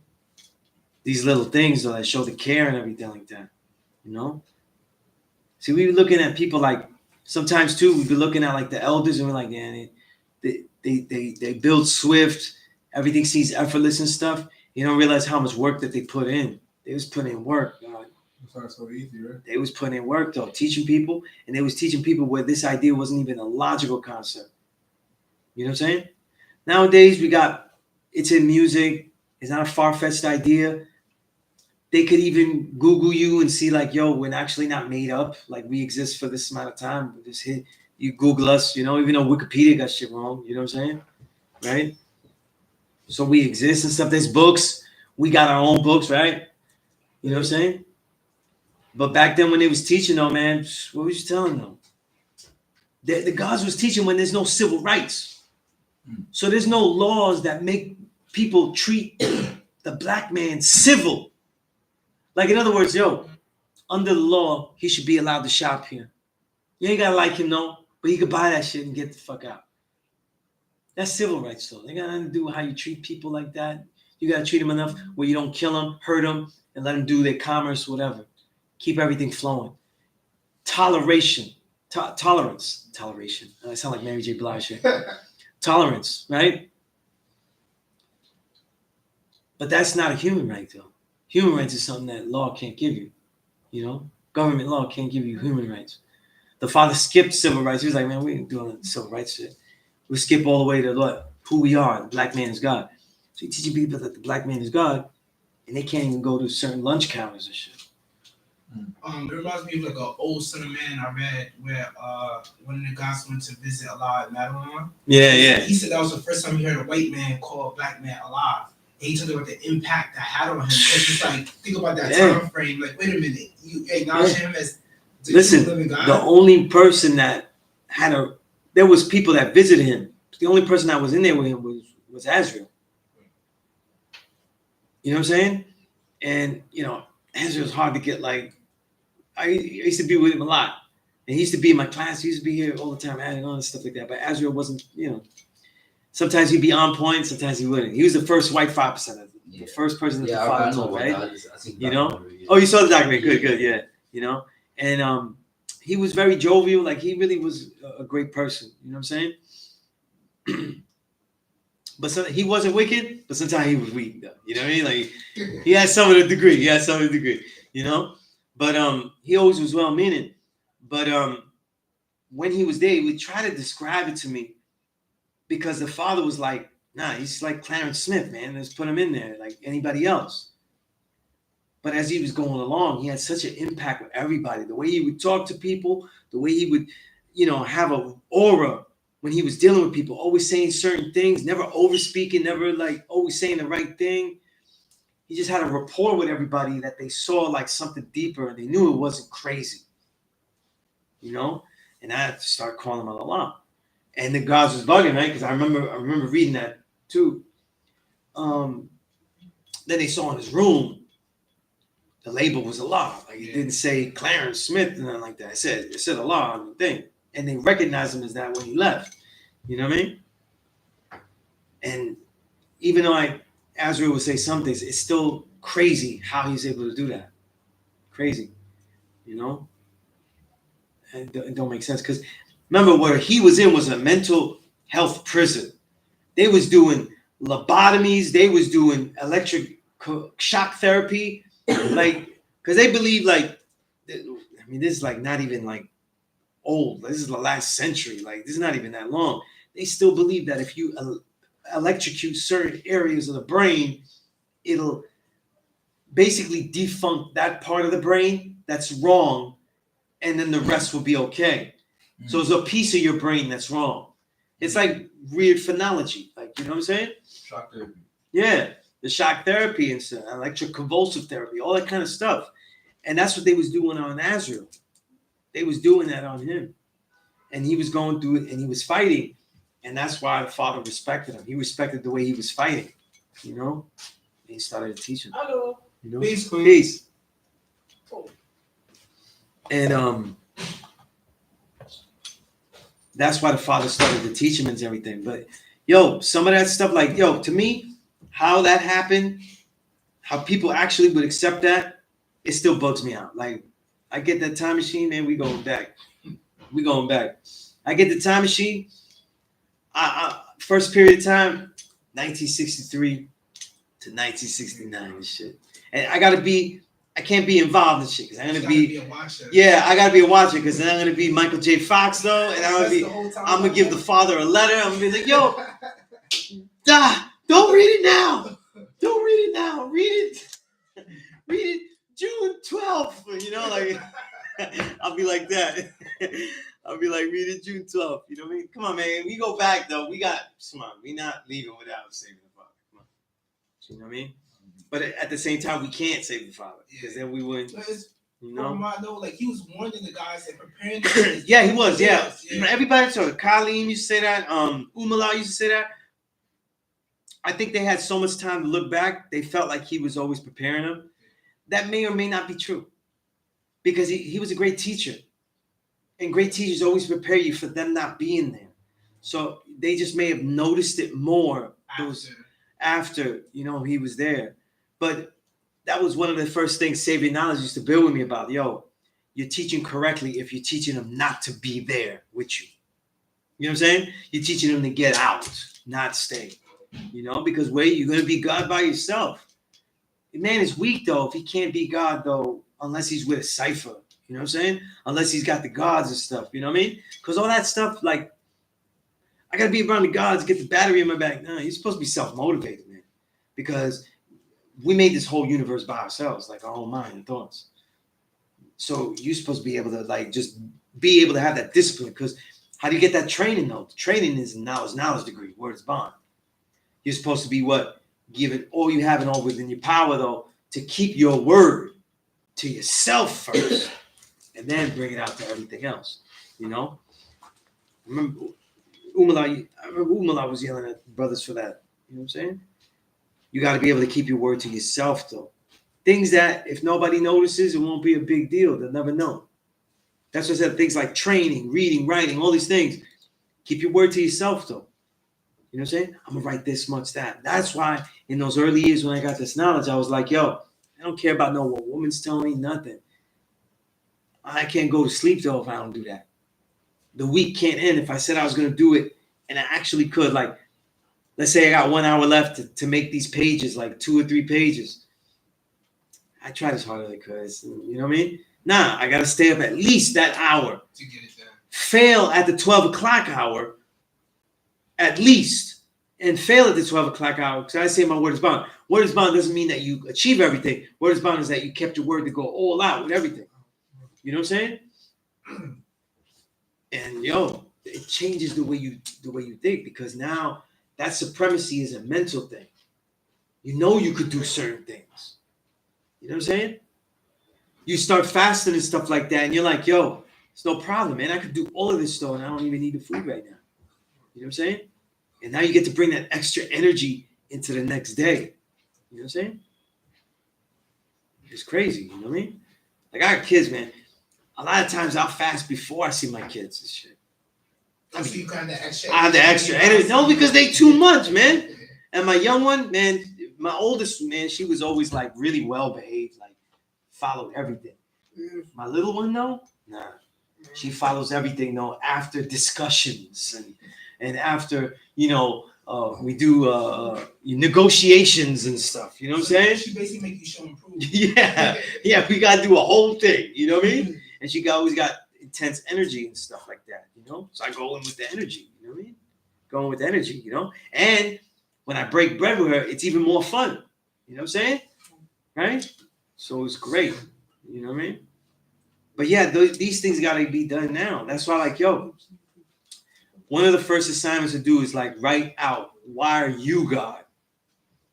And one of those things is not just the reasons, like, you got to give me the whole earth, wind, and fire, right? The reasons, right?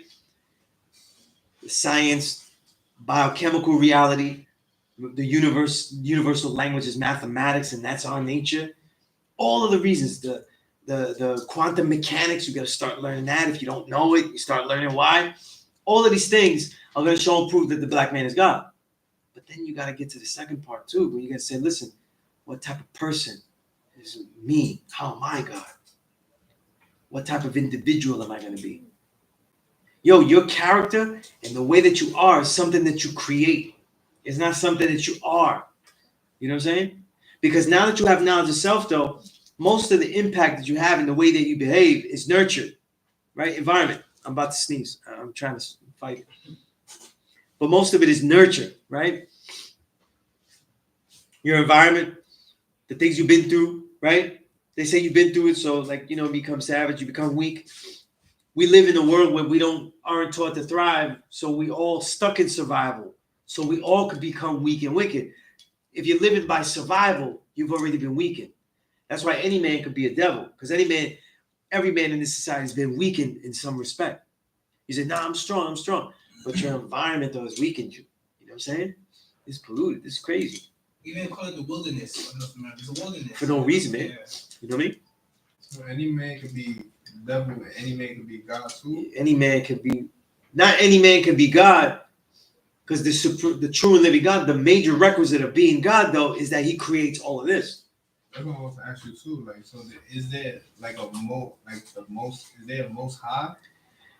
Now cipher, you know what I'm saying? When we say most high, what is that? That's us together.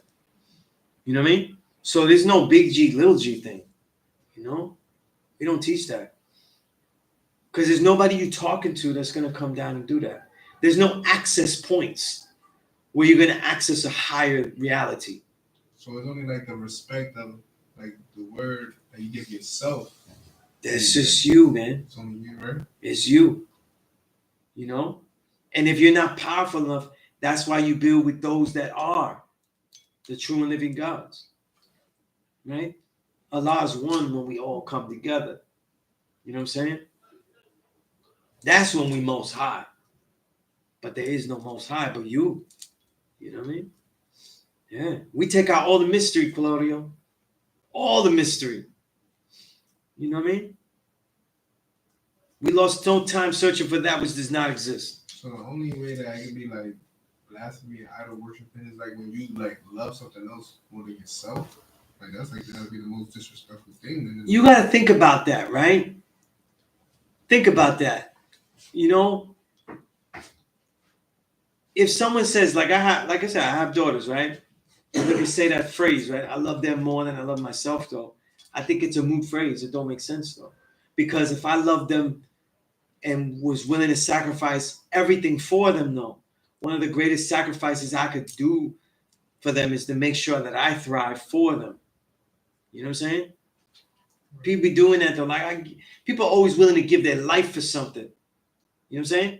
But when you have children, that you love them and you revere them more than you think of yourself and all that, man, you're trying to stay alive and all that for them. They're not trying to see you dead. They're not trying to see you decrepit and all that. And, They need you. And then they're not going to see Yeah. you locked up. So. Yeah, exactly. Exactly. You know? Can I add on with that guy? No, please do. God. So even when the guy spoke about his daughters, it's like the universe. That's an extension of self. So a lot of times we're taught that self is just your personal individual. Just like you said, Most High, Allah is the all in all. When we all come together, that's the Most High. Everything comes from us. So when you talk about loving something outside of yourself, a lot of times people fall in love with material things. So it may be like an addiction, gambling, women chasing a certain thrill, all those type of things, possessions. When you worship those things, that's when you kind of like, there's a lack of substance within yourself. So you try to fill yourself out with outside sources because you're not fulfilling yourself within. Just like the God said, you have to sustain yourself from within. And it goes back to pushing your boundaries, using the knowledge you have to take these from knowledge to born. You take your ideas and bring them to existence and have an impact on the reality right in this planet. Word. I definitely see that. You know what I mean?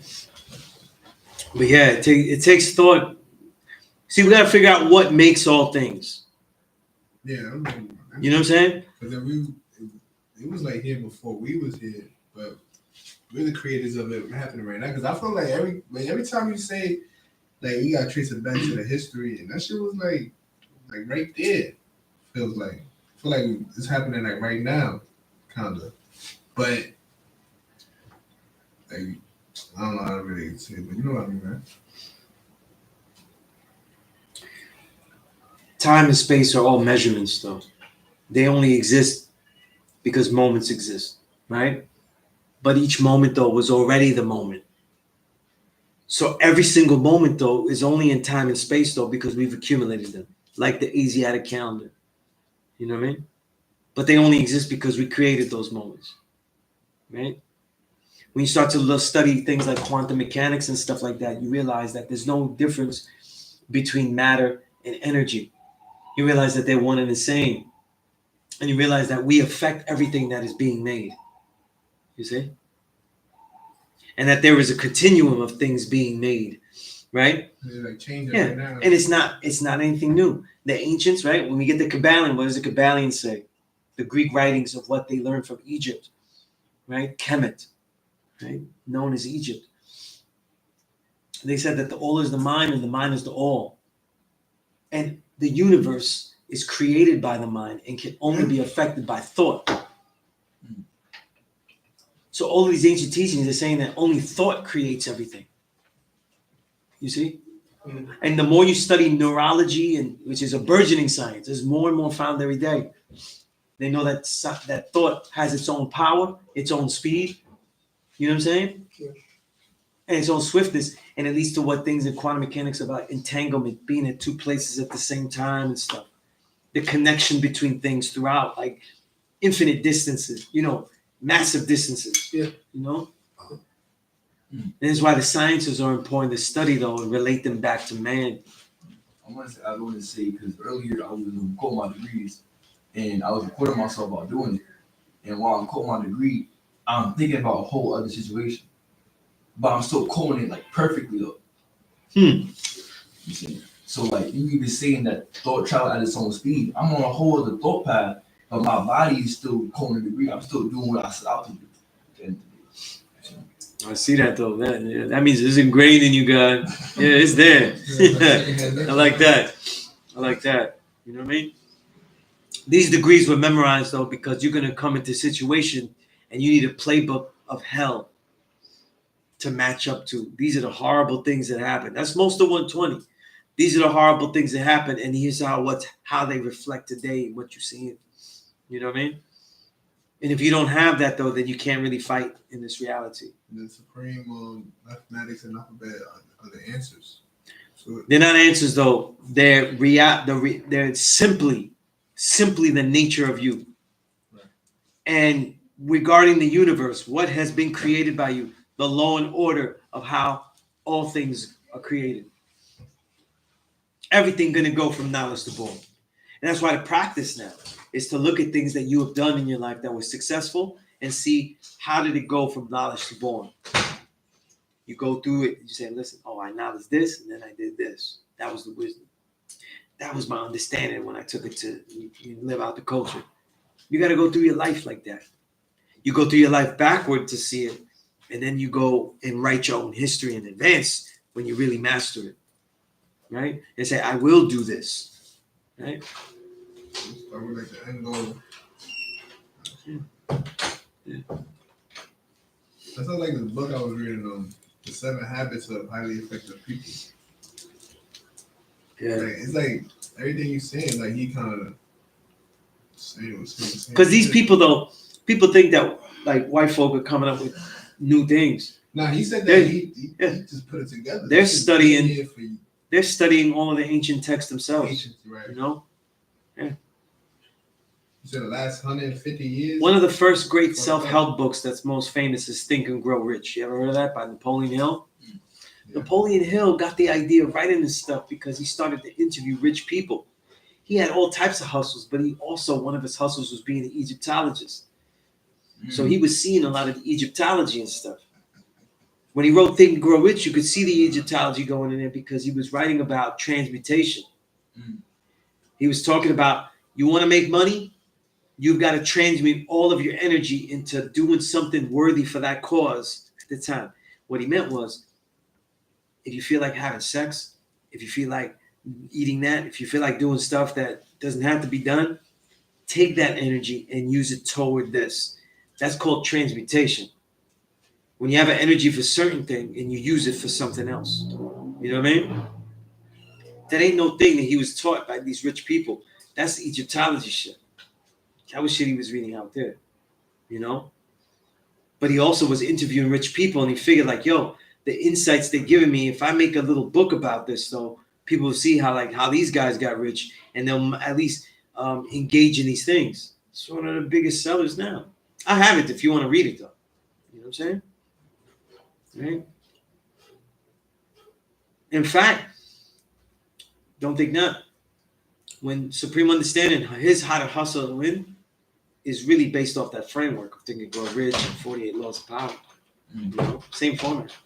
You It's know? funny, I saw an old video of Kodak Black speaking about how to hustle and win. But they asked him one of his favorite books.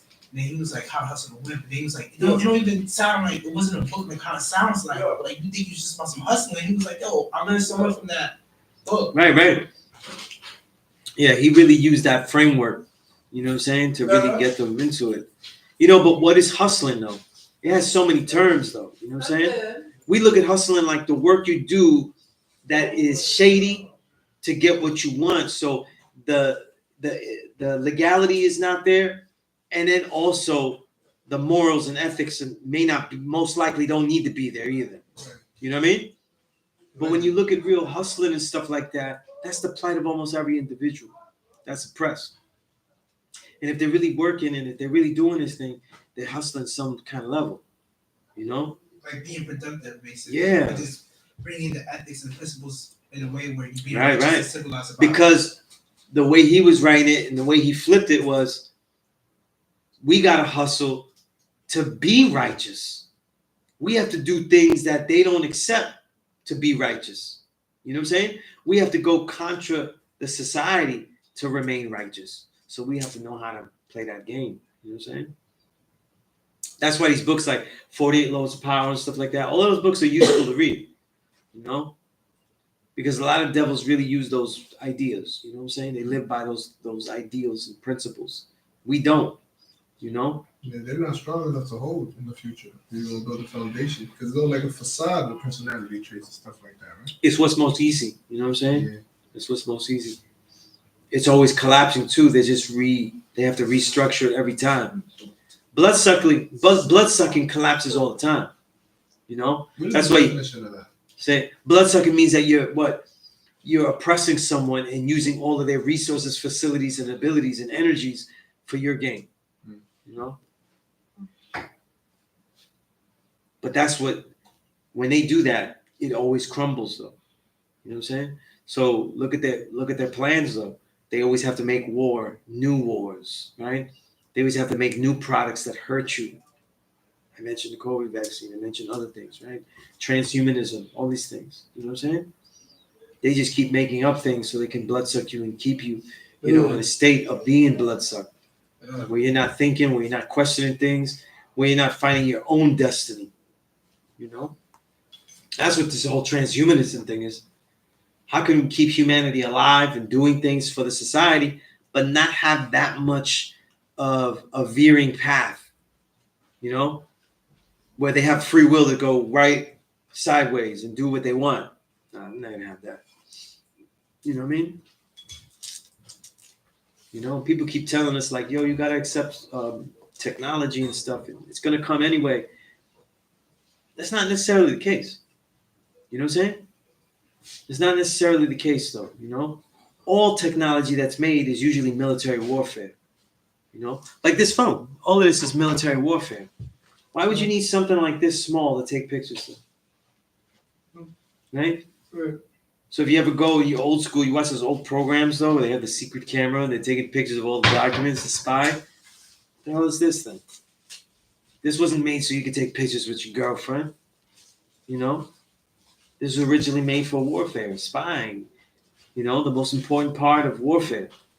Gathering information. Wait, you mean this one is a war? All phones, all technology is warfare. Oh shit! Oh damn!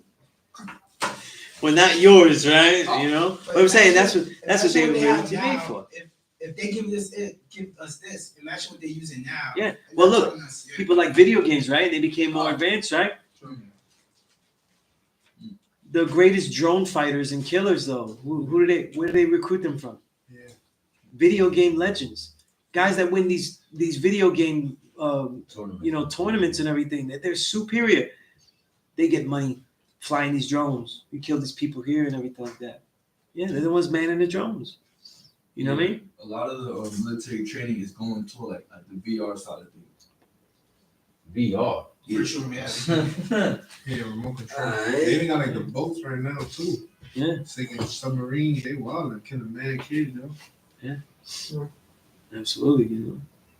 So we getting tech though that was originally used warfare. All of it though. The internet too. The internet was a way to pass off information quickly and keep it hidden. You know what I mean? It was originally an intranet, Intranet? meaning it was only for a set area and a set amount of individuals. So being able to trade and exchange information through long distances. And it was a secure network. Like dark web type shit? There was no dark web because it was the only one. It was their shit. There was something Right? Nah, you but said to me in basically, class like years ago, and it always stuck with me that technology isn't linear.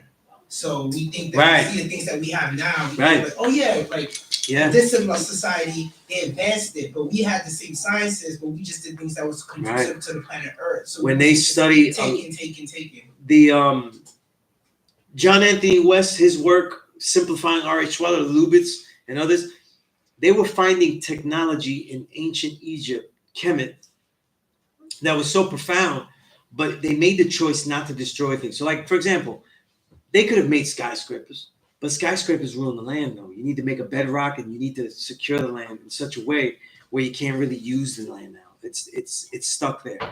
They never made the land stuck like that. You know what I'm saying?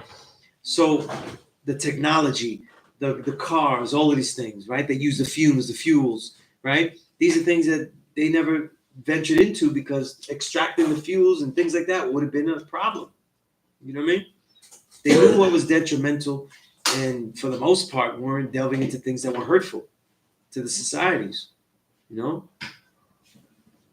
Why do you think, like, look, we can even go even more recent history, right? The Chinese got, they come up with the weaponry, right? But they got firecrackers. White man see it though, now he's got gunpowder. You know what I mean? It's how you look at certain things. You know, they look at it violently, so they make violent things out of it. You know? It's all on how you approach it. But most of the majority of American budget is for military. So the genius minds that are being recruited, they're not going to be making nothing but military. You know? And they be saying that, like some of these writers, like David Eagleman, who's that, when I read his stuff, a lot of things he drops that are real interesting, a lot of science.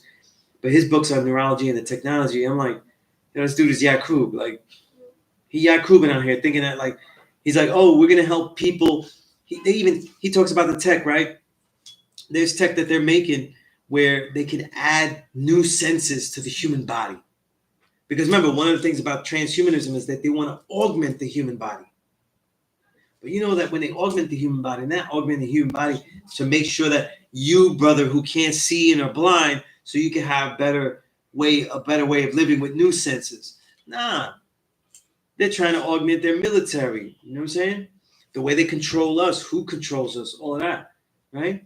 When they first made these cyborgs or whatever like that, or like these robots, right? What's the first thing we saw in where we live? We didn't see no robots. The first thing we saw was these robot pigs. First thing we saw. We didn't see no robots helping old ladies. We didn't see robots in the pharmacy. We didn't see robots, you know what I'm saying, in the hospital, right? What's the first thing we saw? Robot dogs, though, as if regular dogs wasn't bad enough. You know what I'm saying? Right? So they use it all for their benefit, though. And in the thing, he talks about augmenting senses where you get an actual new sense, augmenting things where the actual chips that are embedded in you will be able to process information and then make you see. You know what I'm saying? If you're blind, things like that. But all these things are basically, that's what these are things they're working on. I don't want to say that, like, what you're talking about, this book I'm reading, talk about the same thing. And that they're What's the book you're reading? The Power of Language. Right. I remember you showing me that. Yeah, it came out like November, so it's pretty new. Okay, yeah. But basically, I'm gonna see if I cop that. What's going on is saying that not only are they trying to implement that, but also like allowing people to also understand different languages they don't know. And I like that. You know, go back to 136, right? People don't like to look up into orientation. They be thinking it's a typo. Into orientation is old sociological word. When I dug through, I found it like old sociological texts that were like from the 30s and stuff. The word means, right? He made it into orientation. It means when two groups that speak different languages, one of those groups is trying to indoctrinate ideas into the other group, but they both speak different languages. You know what I mean? So it's an into orientation, right? It's inter meaning two different, but then the orientation of something new. You know what I'm saying? So it was basically able to indoctrinate you to ideas that you didn't even know. Look through the 1 to 36.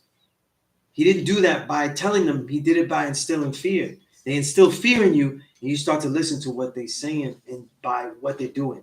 They're showing you what they want you to know. So the inter-orientation isn't just language. It's the actions of language, the body language, the cues, the things that they do, all of that, you know? That's the inter-orientation. It's powerful like that. We go on 136. 1 to 36 is like one of the sets in 120 lessons. Oh, okay. So they're all broken up. They add up 1 to 10, 1 to 36, 1 to 14, 1 to 40, and actual and solar facts. You know, so I'm just referring to that. You know, what's the book called again, God? The Power of Language. Indeed. Viorica Marion. Say again, God. Viorica Marion. So like. Gotcha. I would say some of her research points might be a little far-fetched, at least to my understanding. She talking some mystery shit? Nah, not no mystery shit. Like she even in this book she says that like mathematics is also a language in itself. So a lot of what we teach is also in this book. But then she was also saying how like if you can study someone's eye pattern, you can see what languages they know and shit. I'm just like I was walking past. It's funny that as soon as you said that, all I was picturing different languages and the faces they all make, like the French, they go like that's crazy. That sounds like a good one. What you about to say? No? Well, I was gonna say that like, I was walking past like a bilingual sign. Like part of it was English, other half is Chinese. I speak no Chinese, but that still caught my attention. So even though you watch my eye movements, you know what I know. I'm doing now. No, that's good. That's like what he said. You can't believe everything you hear. So, Exactly. now that's crazy. That's a real like that's a far-fetched idea. Just by looking at somebody, you could tell what language they speak. But eye movement. You read the whole thing though? I'm like Like what 10 pages. you was trying to say 10 about pages that? long. Yeah, that whole thing. But that was during a study to see like multilingual. So I have one side where it's like let's say a fly, another side with like a nail or something, and then let's say you're in a language where nail in your language sounds like fly, and then nail in English sounds like a fly. So like when it comes down to certain languages, certain words overlap. Basically, what I'm trying to say. Depending on the dialect. Yeah. Okay. Just how you telling me how like one word can mean this in Spanish, but then you go over here. Yeah, and vocal, because vocal is like bird or some other shit in a different country. Yeah, Exactly. it's certain shit like that. I understand what you're saying. And that all depends on the region too, right? Yeah. Yeah, I understand that. But the album and shit, that sounds a little bit, I don't know. But I understand where the region is and how it's used. It all depends on how it's used. I understand. I know what you're trying to say about that theory now. Like just because it's looking left and it says nail, your mind is over there thinking about another language. Yeah. That's what I'm saying, right? And that even also goes into like we was talking about neurology, right? Dealing with like neuroscience, like realizing that language isn't stored in one particular part of the brain, it's stored in the entire thing. It's a whole process. The whole That's mind right. has to activate, the whole brain has to activate. That's right. So everything is connected. It's a cipher. It's not linear. So like just like the muscle and the brain's a muscle, and you can focus on that means you can focus on certain parts of your brains too. Right, Sonia? Or no? Or that's Cause I mean, like, there's no limitations. I'm just like saying, like, that's for you. That seems like that's possible.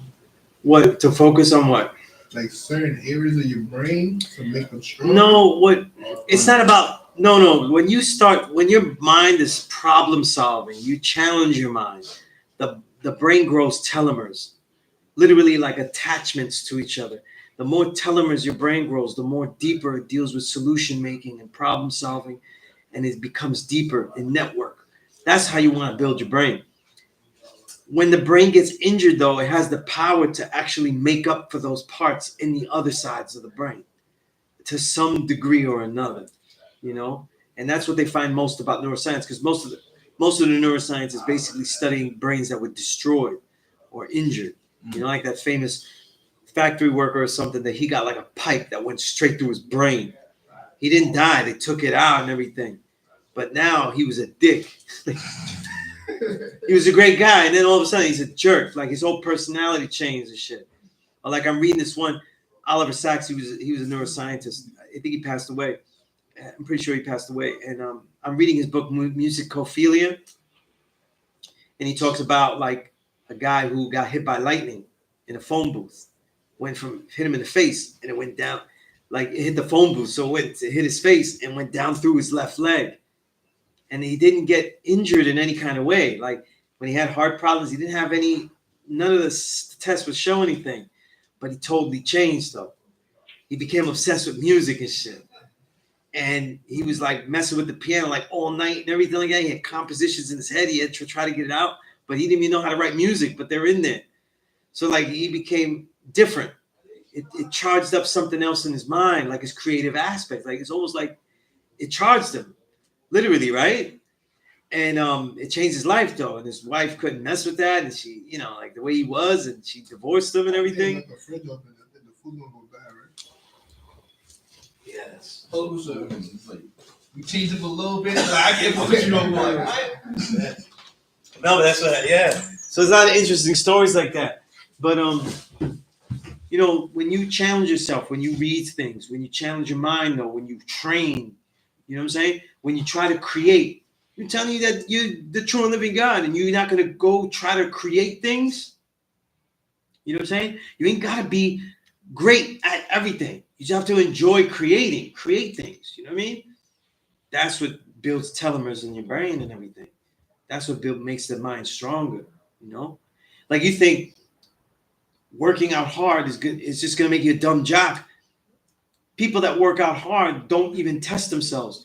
When you work out, go do something, write something, create something. It changes the way you do stuff. You know what I'm saying? You know, learned that a long time ago, man. You know, it really works. God asked me, God is out there in South Africa, Divine, you asked me that you got elections over there and voting. Like you're saying, how do we vote, the gods? Well, we're not voting for devils, though, so that pretty much eliminates 95% of the ballot, though. Yeah. You know? So it depends how you deal with stuff. If you deal with local elections, you might find people that might be doing some stuff that you appreciate. If you're dealing with, let's say, presidential, like Democrat, Republican, is all devils, though. You know?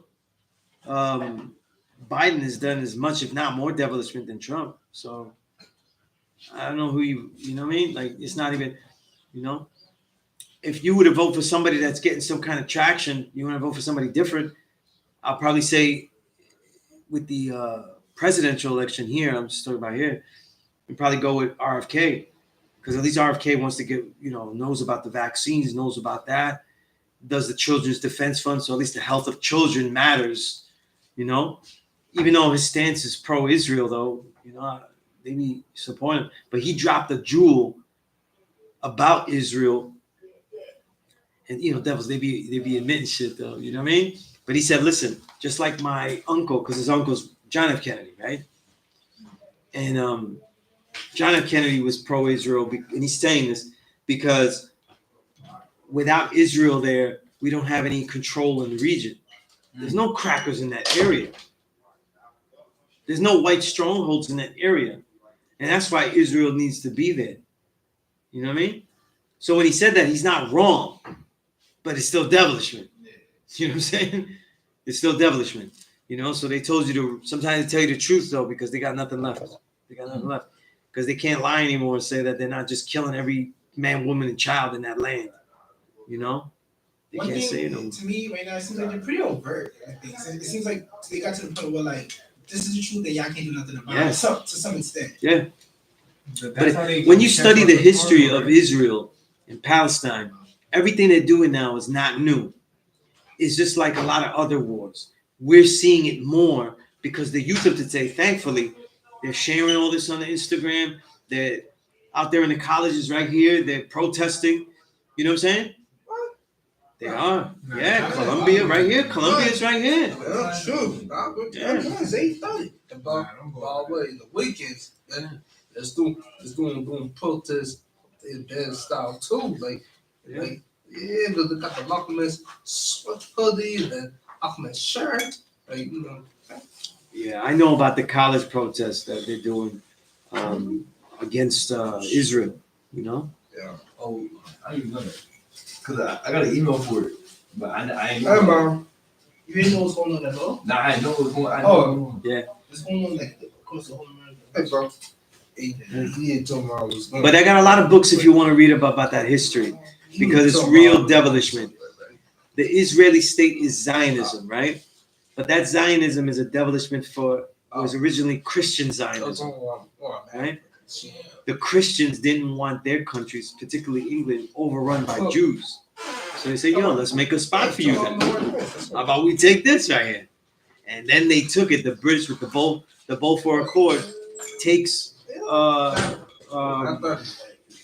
land to Israel and says, yo, this is the holy land for you Jews. You know what I'm saying? And the Jews will be here, and they put them there. It makes them feel better. They don't have like 1 million Jews coming to their countries and stuff, you know? And no matter how many Jews are in America, it don't match the amount that is in Israel. After the Holocaust? Yeah. So they were going everywhere, right? Yeah. It was migrating everywhere, yeah.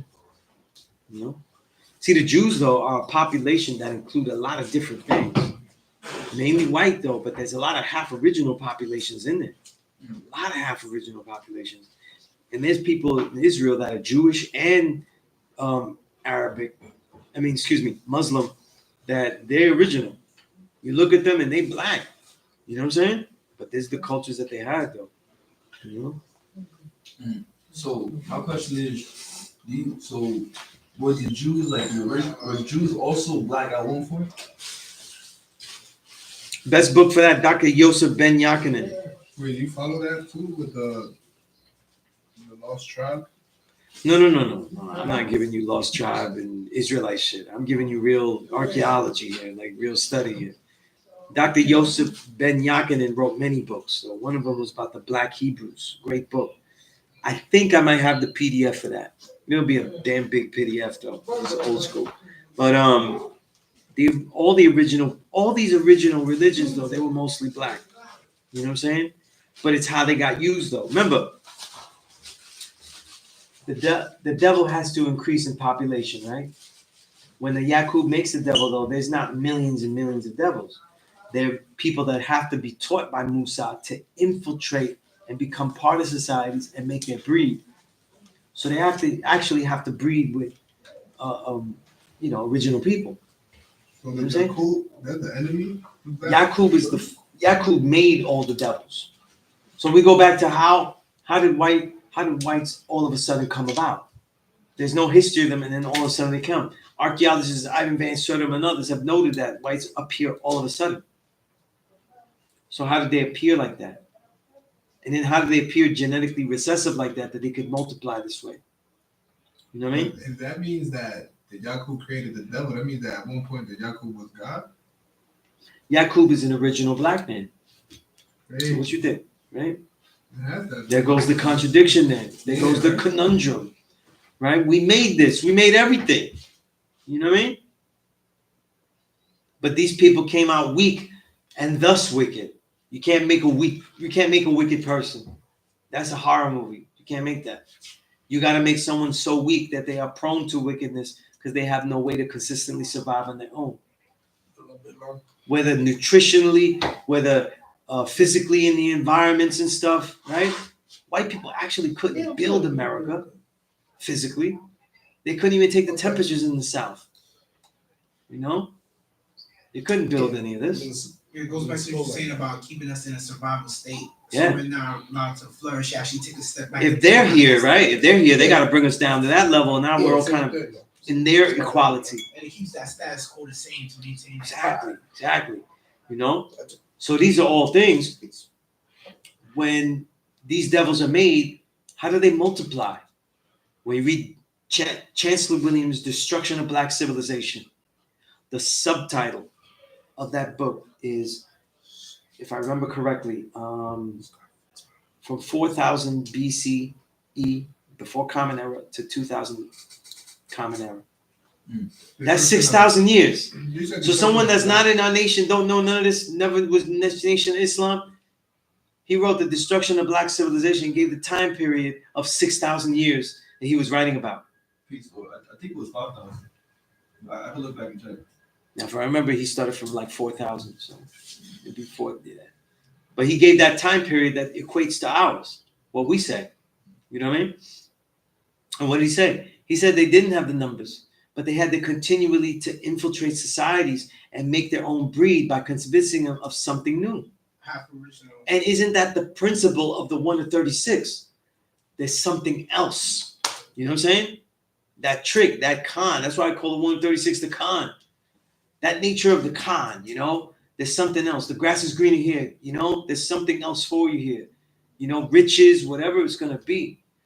So they make their populations larger, and now that's why you see the entire North Africa is usually half original, lighter skinned, all of that, you know?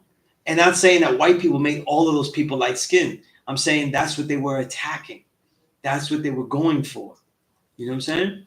I remember we read Restriction and Black Civilization last year, and it was like one of the points he made. They always taught What book?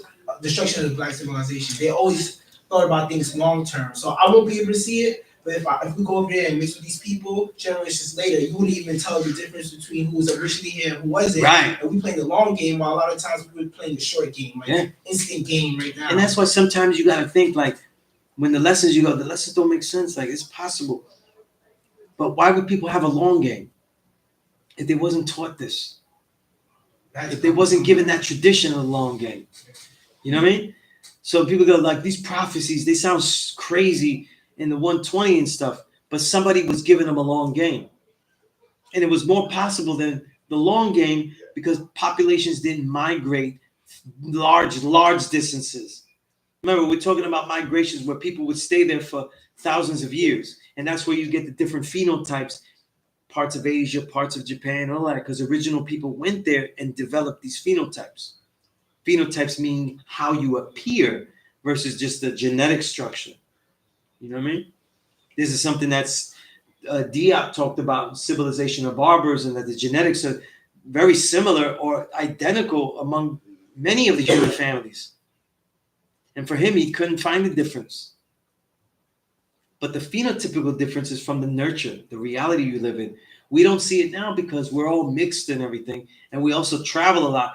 And what makes it even more less possible now is because we're all eating the same junk. You know what I'm saying? People all over the world are eating stupid GMO shit, eating junk food, all the same stuff. So there's not much fluctuation. But you used to have populations that would be there for hundreds and hundreds of years, but they're the only ones eating these particular spices that grow indigenous here. So when you talk about macrobiotic, right? That's macrobiotic means eating of the land of the season. They truly were, because there's no imports, not much though.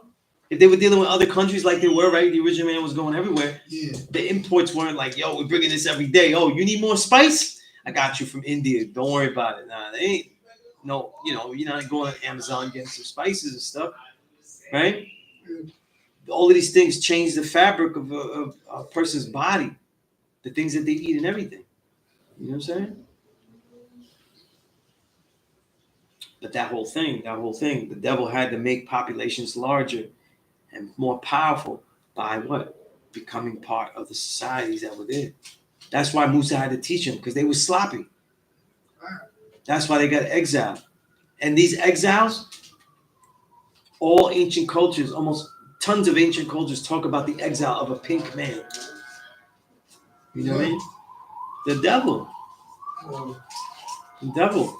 You see what I mean? Yeah. The devil. You see, don't get confused about the red man when they talk about the red man Indian. A lot of that shit is bullshit. A lot of Native American scholars and Indian scholars, they don't bear witness to red man. Red man was a term that came about though because whites were allowed to go terrorize communities, indigenous communities, to get them to leave. And you would get money if you went in there and killed indigenous people. And you would get paid for how many bodies you took. Now, how do you bring the receipts though? They ain't no camera. The head, right? They scalp the skin of the head, so they call him red man because they left them all red. So that was so the devil was the one doing the scalping, not the. The whites started scalping. India started scalping as a way to fight back. Right? Yeah. And mind you, they knew how to fight already though, but they wasn't doing scalping. Like you usually see those things where whites were afraid, like, oh, they're gonna come and scalp the whole wagon tribe, you know, like the whole all of our wagons and all of us traveling. They was doing that because after a while they were like, yo, once we see y'all most likely are gonna just take over and everything. Even when they did it peacefully, understand that when whites went into lands peacefully, their way of life though was ruining the land because they didn't know how to use and till the soil. They don't know how to do that. So they was ruining the land with the things that they were doing. When the first whites that came here from Britain, they didn't even know how to really till the soil at all. And for a long time until the indigenous tribes started to teach them, excuse me, until they started teaching them, they was eating their own dead bodies. Oh, no. I said, yeah. They didn't know what they was doing. Europeans had been a savage though, you know? And when they conquered though, they conquered with that type of savagery though. You know what I'm saying? When they conquered the indigenous though, they used to do little tricks and games of how strong are you, and they would break indigenous infants in half. See how strong you are if you could break that. They would throw babies in the air and catch them with the knife on the musket. You know what I mean? On the rifle. What? Nah. Yeah. You think whites was right? They did a lot of shit. That's it though, right? Yeah, they did a lot of shit because they didn't see any humanity in them. They were people to enslave and use. And these weren't the people that were going to submit to use as slaves because it was their land. So they had to take it, you got to submit, but we got to live here, man. We did this whole trip, mind you. The trip to come to America is a daunting trip. Yeah. So once they got here and they're alive, whatever weakness they had is even more amplified. Like, yo, we did all this, we not dying here.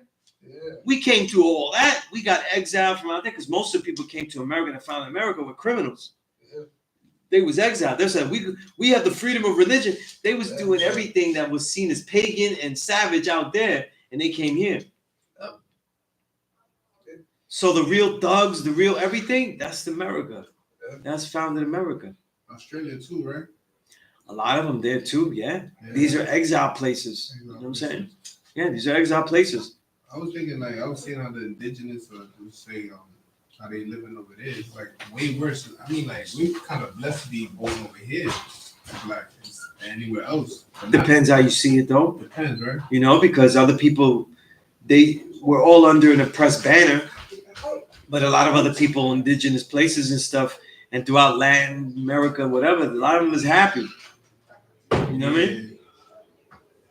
They, like what you said, they eating like from the earth and they live to like 100 years old. A lot of white people visit these tribes in like South America that they're not in the society. They never became Latinos, meaning that they assimilated into the Hispanic society and shit. And they tell them, they're like, we never seen people like live so simple but so happy. You know, they don't have, you know, all those issues and they don't get sick. Mm-hmm. You know what I mean? Yeah. Work. We put us in the jungle though. We're shitting our pants over here. We're like, what the hell are we doing here? You know what I'm saying? We wouldn't be comfortable at all. You know? All those things are things to look at. You know what I'm saying? But yeah, yo, I would say this though, on the elections thing. If you're voting in South of Africa, yo, don't. One thing I found, like, yo, if you never voted, you should vote. Just to do it, just to see how it goes, how to pull the lever, how they do it and everything. You know what I'm saying? And see the whole system, to look at it, right? You got to look at the system. And with the assignment of, if I had a system, would it be democratic? Because a lot of democratic society has nothing to do with your thoughts and ideas engaged in it at all. Democratic society is people picking somebody to do do things for you. And you hope they pick them. But if the mass amount of society has bullshit thoughts, then even a democratic society is always going to pick a bad person to be candidate, right? Every time. So it would be a lesser evil, not just good. But Exactly. It's not even really a lesser evil. It's the same type of evil. Just Well, you know what? When we look at this, positioned in a different way. Not that RFK dude. when we look at he would be a lesser evil. Yeah. When we look at, but he has almost no, you know, we know that they don't have a chance like that because these elections are unfair. But when we look at Biden and we look at Trump, they're definitely two different types of devilishment. You know, like that's brothers at arms though, because it's, you know, same shit. Yeah, The only difference is the same place. the only difference is that Trump is not a politician, so he's not in their league though. Biden, he's way out of Biden's league. Like he's not even in this playing field. People thought Trump did bad and everything. He made people more overtly racist because of the way he speaks and everything, but he didn't want to engage other countries. That's not good enough. That's not American policy. America fucks with everybody. Or you have that? We get that. You got a lot. You're a prosperous country though. We're putting the base there. They fuck with everybody. They don't leave countries alone. They don't leave the world alone. I'm about You know? going back home now. Peace to the God. Peace to the God. Peace. Peace, Lord. Peace. Right? To the wicked. So all of that, you know what I'm saying? All of that is in there. But Biden, that's a professional. He's been doing this all. He's been doing devilishment his whole life. You saw the old clips. They try. He was out there when they was doing the you know, the predators. You know, right? Super predators, right? Get us off the streets because we're dealing drugs and all that kind of shit, right? Yeah, Hillary, right? The Clintons, all of that, right? But in the time that he is, what does he do? He's the one that used the vaccines, though, to make it more fascist. Yo, if you don't take a certain medicine that you don't even know the ingredients of, if you don't take it, Can't work. you're not allowed to work. You're not allowed to go here. That's fascism. That got nothing to do, and that actually goes against the Health Bill of Rights, though. You have the right to receive it, to refuse any kind of health treatment, supposedly, right? But the Hippocratic oath, though, that doctors take was also to do no harm. So you're never supposed to give something that might harm somebody. So let's say you say like, yo, this particular vaccine, it helped people, but it harmed more. So like basically, if it helped one person, 1,000 people had the potential of being hurt. That's not the Hippocratic oath. You know what I'm saying?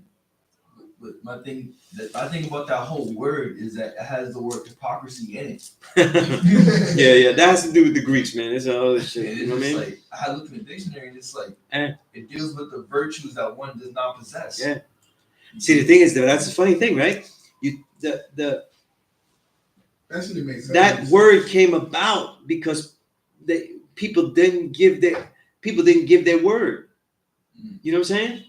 They didn't give their word though. So you're going against the word, but you're fronting like you do. So you're fronting like you're what? A hypocrite, right? You know? But that thing, what did he do? He did the vaccines, he did the early fascism, which means also helping transhumanism, because when they have vaccine cards and they have all your information, then they could get on the level of China right there, where everything's digital, where you get the merits. You know what I'm saying? Oh, you ain't do things right. You ain't do what we wanted to. All right. Well, you don't have access to your money right now. Yeah, that's the reason that all this digitation and all that kind of stuff, that's why it's no good. Look up smart cities and what they want to build, a smart city, and how they have everything. They give you money, but everything is dope. how much you're gonna eat. They even make fridges though, like, yo, you can't eat no more. That shit is locked. Yo, imagine a brother's obese and shit, and he's hungry and shit, and his fridge is locked up on him. You go find the way in there. Tight, yo. Yeah. It's not even funny, man. Like, he would be wilding. But this is what they're trying to make, you know what I'm saying? But then you got the vaccine stuff he did. That stuff he did, right? Doctors that, right? Because remember, when you go to the doctor, right? Somebody goes, yo, God, you got this ailment here. You only got like 5 days to live. What's the first thing you say? Fuck you, B. I'm gonna get a second opinion. Word. Right? Now, if you get a second opinion, that's a term that we've heard forever, right? If you can get a second opinion, means that it's doctors are based on interpretation of medicine. Medicine is interpretation. It's a science, but it's interpretive to the individual patient. That means that there's no such thing as one thing for everybody, including a vaccine. So even if the vaccine was good, it can't be good for everybody. That's not the way medicine works. But they made it like that. Some of the dictionary definitions they even changed in the dictionary since 2020 to fit what they was doing.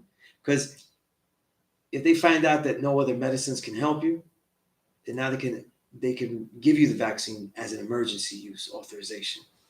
So ivermectin is a horse drug, even though the guy that made it for animals and made it for humans, and the human one won the Nobel Prize. That they've been using it in Africa for over 50 years and shit. They buy that shit in the drugstore, you know what I mean? But now it's a horse drug here, and you're a hick, you're a damn hillbilly if you're taking it. These are all things that the medicines that could work, they got rid of, so you could use that. That's just one of them. Then the Ukraine war gives billions of dollars to Ukraine. Ukraine that also happens to have these what do they call it? Territory in Russia. No. The biolabs that made a lot of these germs, that was testing these germs, right? Those were in Ukraine. They had lots of them in Ukraine. And Fauci and all of them, they were working there. So they just happened to fund Ukraine in their war. A war that they can't win and shouldn't have been in. Yeah, they can't. Because Russia said, don't go into NATO because you're too close to us to be allying with other people. All they had to do was like, all right, cool. Because you know what? People say, oh, that's not fair. Ukraine could do it. You know, the American person that listens to MSNBC for everything. But when Cuba had the Russian missiles, America wasn't cool with that, right? It's the same thing, though, right? Cuba's like, no, we just holding these pieces right here. We just holding them. We're not going to shoot them. We just holding them. Now you can't have them pieces that close to us, though. Same thing with Russia. They say you can't have them. You can't be close to, like, you can't be with NATO like that. You know what I mean? So what happens, though? They're bigger. They're stronger. They're going to take it over. It's a losing war to even mess with that. But it gives them money. They're getting billions of dollars. And then now look at the Israel, Palestine. That's all Biden's reign. Like, you can't do more devilishment than that. Right. Like, if he couldn't do more, it's because he ran out of time, though. Like, this shit finished, though. This shit finished. Yeah. Right? This shit finished. He's like, yo, I had more to do, but it's just 4 years. I only have 4. You know? You can't do worse shit than that. You know what I mean? And all of that Ukraine war and everything. That's why when you saw, look at here. Before COVID, after COVID, look at the prices of food out there. That's because of that. You know what I'm saying? You know why? Russia makes their own food. They're huge. They're self-reliant, though. You know what I mean? The U.S. isn't, though. You know what I mean? So the wheat and everything, they're all good up there. You know? So we got to look at all this kind of stuff. So you taking a politician, you got to start local. All this, the bigger the politician, the more devilishment that they're dealing with. For me, every society, though, and the new revolution anybody makes, we make with this knowledge, everything, it cannot be so global. It has to be local enough where people can decide what they're going to do. Everything goes global. You got people making decisions, people that don't even know who the hell they're talking to. Look at the way they globalize food. You know what I mean? And now we got a whole bunch of food, though, that's no good for everybody. Why? Because they can mass produce it. So that's cool. Let's make thousands of acres of just one crop of things. And it ruins the land. It ruins the economy, right? And it also ends up having to be GMO, genetically modified. Don't help nobody, right? And most of these GMO crops in America, particularly, they're not even feeding people. They're feeding the cows that people eat. Yeah. So you're getting double the environment. More cows being slaughtered, right? More cows means more ozone layer, right? Right? Yeah. Then, right? The carbon footprint is huge, right? Because now you got to make the feed that gets fed to them. And then you gotta transport it, and then you transporting it, adding on to it. It's The crazy. machine that you transport Yeah. it, adding on to It's it. crazy, you know? All these places that got mad food, they just throw that shit But out listen, at the end of the day. The more you study, the more you know the answers are out there, you know? Now, everybody has access. I said this a while ago, right? Everybody got access to get Tubi. I know we ain't got to pay for all the other ones sometimes, but Tubi's easy, right? Yeah. And instead of watching those weird-ass movies they got, budget movies where the bullet goes around the tree and shit. But they got a documentary of Vandana Shiva, right? D-A-N-A, Vandana Shiva, S-H-I-V-A, right? This woman's been an activist, so where she was with the original people in India that made up the concept of tree hugging to protect the environment. So when people say, "Oh, white people, you're a tree hugger," you know when they say, right? No, she really was like one of the original people that was doing that in India. And throughout the years, she built up what was called the Earth, what she calls now, it exists today, the Earth University, right? I saw her speak myself years ago when she came to New York, though, you know what I mean? And she's like the old Earth. It's like the old Earth. It was like the most calming, righteous speech I've ever heard. It was heartwarming. It was like the Earth. She was the Earth. She's the Earth. And she's the one that helped get a lot of GMOs out of India. Water pollution rights, all of those things. And with the Earth University, what she says is that the land has everything you need, every type of seed for every type of environment. And what they do is in the Earth University is that they collect the seeds and they have the banks of all different types of seeds. So they have 40 to 50 types of eggplant seeds, different types. Like they're collecting all the seeds because that's what Bill Gates and them are trying to collect. Collect them, destroy them, and then sell you the genetically modified seed. Genetically modified seeds don't grow again. When you put that seed in there, you get the crop. That's it. It's one crop. Yeah. So now you got to go back and say, "Oh, I need this season's crop." You always buy from them. It's not natural. It's not Not at all. seeds. Not at all.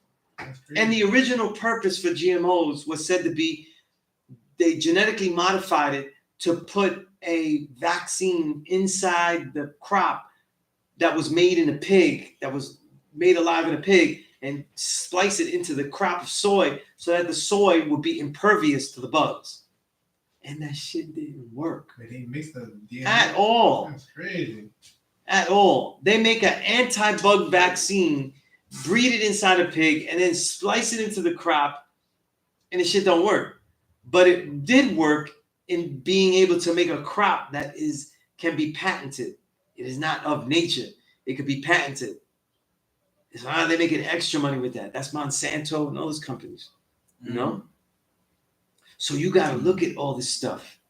You know what I mean? And there's answers out there. The answers like with Vandana Shiva was like the localization. You know what I'm saying? Make things more local. You import, you export what you can, like spices and things like that. But for the most part, though, everything has to be more local, including governments, man. You know? When they become so big, they just become destructive. You know? And if we can repair the world, they have to be under 35 to 50 years. And we got to do that on a local level, you know? I wanted to add on as so the wheat germ that's out now, that was grafted in a pig. Now, only if it's genetically modified, it'll tell you. Okay. Like when you buy any General Mills cereal, Fruit Loops, all that kind of shit, read tiny ingredients and say contains bioengineered products. Yeah. And they had to fight to get that written, and it's written in the smallest print. It's not even on the list. It's, we have the nutrition facts. At the very bottom, it'll be there. It's teeny tiny fine print. Contains bioengineered ingredients. The whole shit is GMO. You know what I'm saying? But as a grown man, though, none of you in this room should be eating Fruit Loops. You know what I'm saying? Y'all shouldn't be eating things that turn your food into colors that don't exist. You know what I mean? And by the way, the machines that make puffs, like puff cereal, things like that, those are machines that push the grain through and extract everything. And what you get is the puff, though. There's a book I read on the history of that. You know what I mean? By the time that process is done to make a puff cereal out of corn or anything like that, there's no nutrients left in that. You're eating dead food there.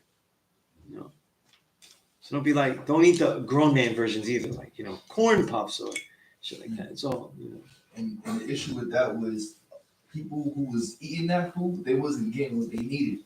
So everybody was getting sick and shit. They was like, damn, what we gonna do? So let's start adding on things. Yeah. Eat 12 hours. If you ever read cereals, they'll say that, it's enriched. Like when you read enriched flour and stuff, they spray a solution of vitamins on it. Flour has no nutrients. They've extracted all of the germ. You know what I mean? That's why when you eat these things, you get full. The breads, the bagels, all these things. It tastes great, right? But guess what? Gotta always be doing the knowledge. Every time we'll be out there, you'll be like, I'm just not strong enough. I'm reading and I fall asleep. I'm not focused and none of that. Always blame yourself. But what area in your life are you going to blame? You know what I'm saying? It's always something you could do better.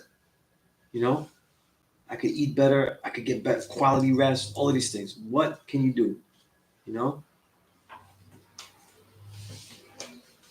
Every single day, every single way. You know what I mean?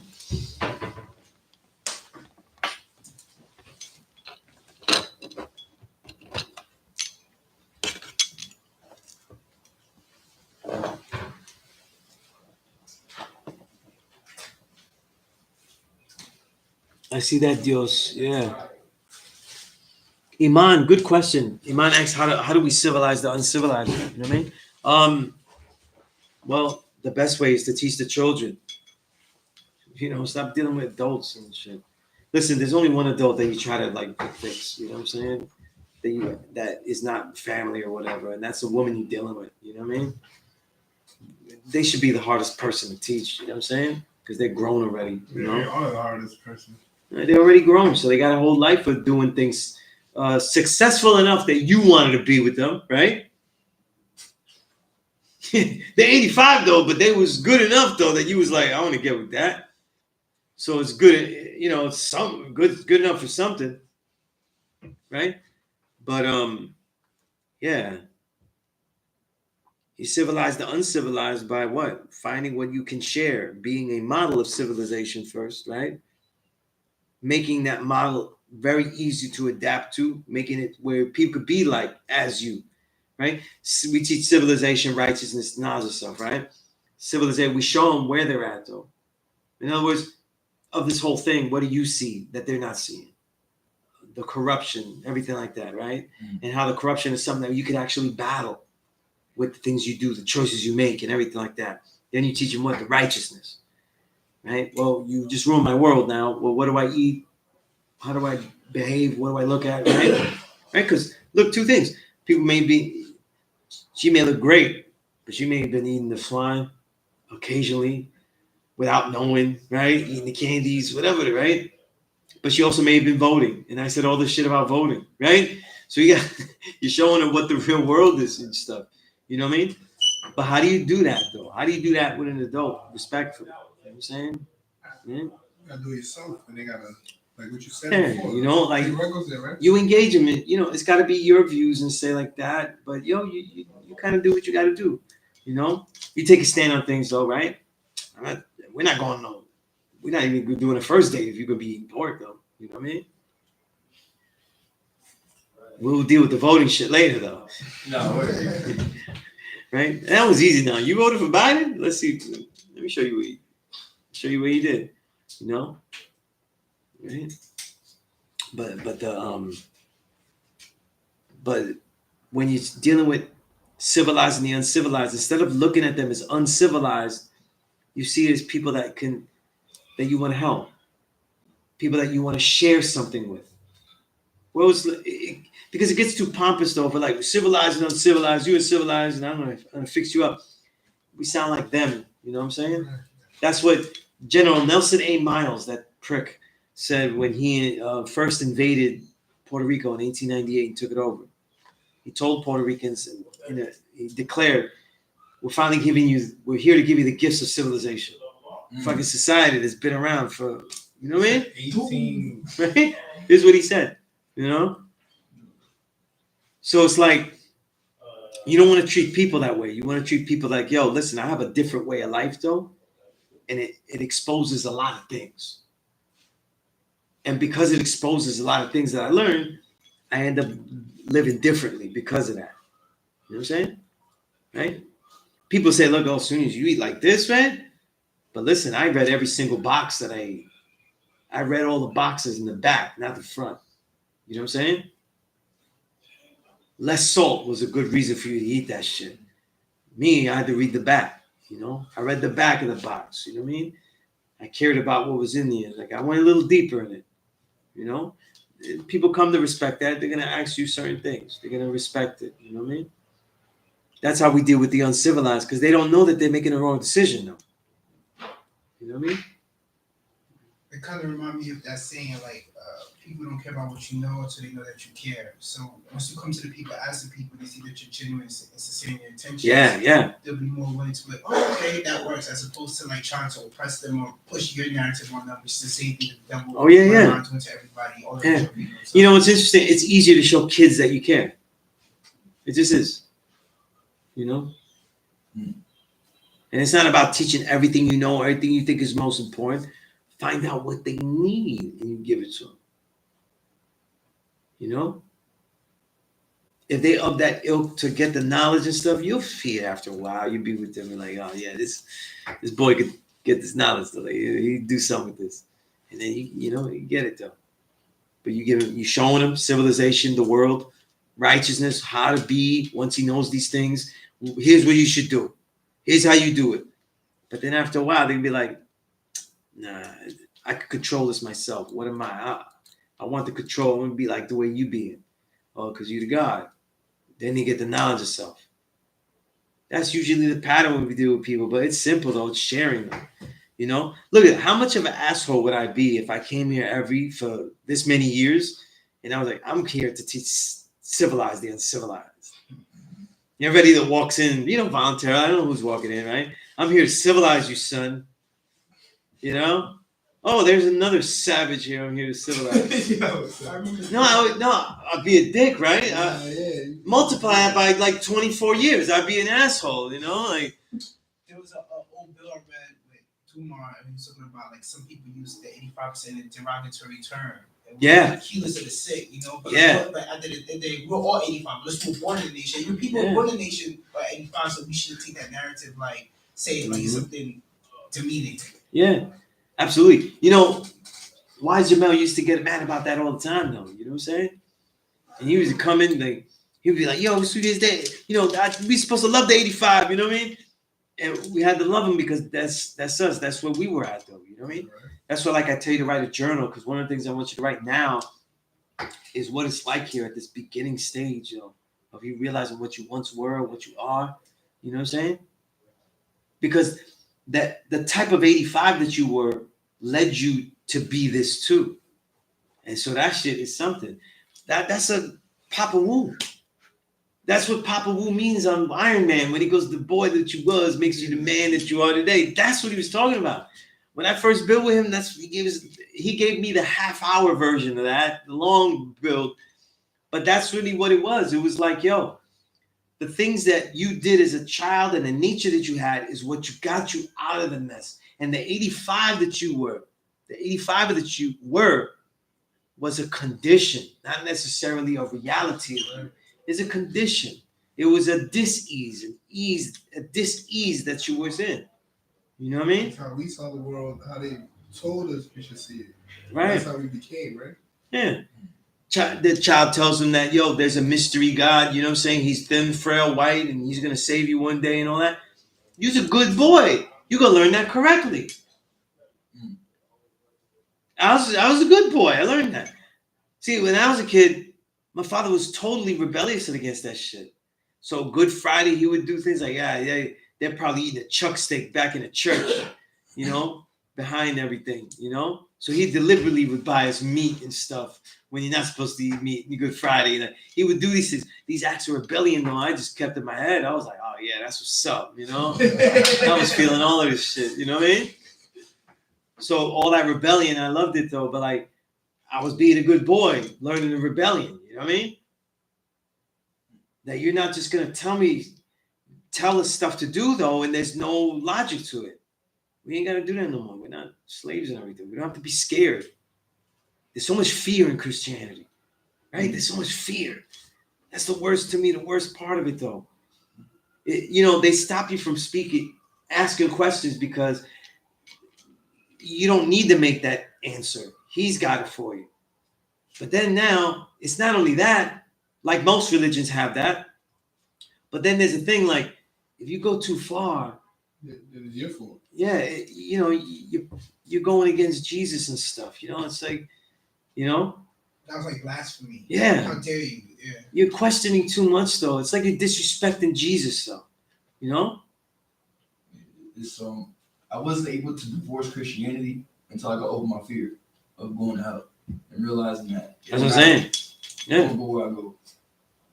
Yeah.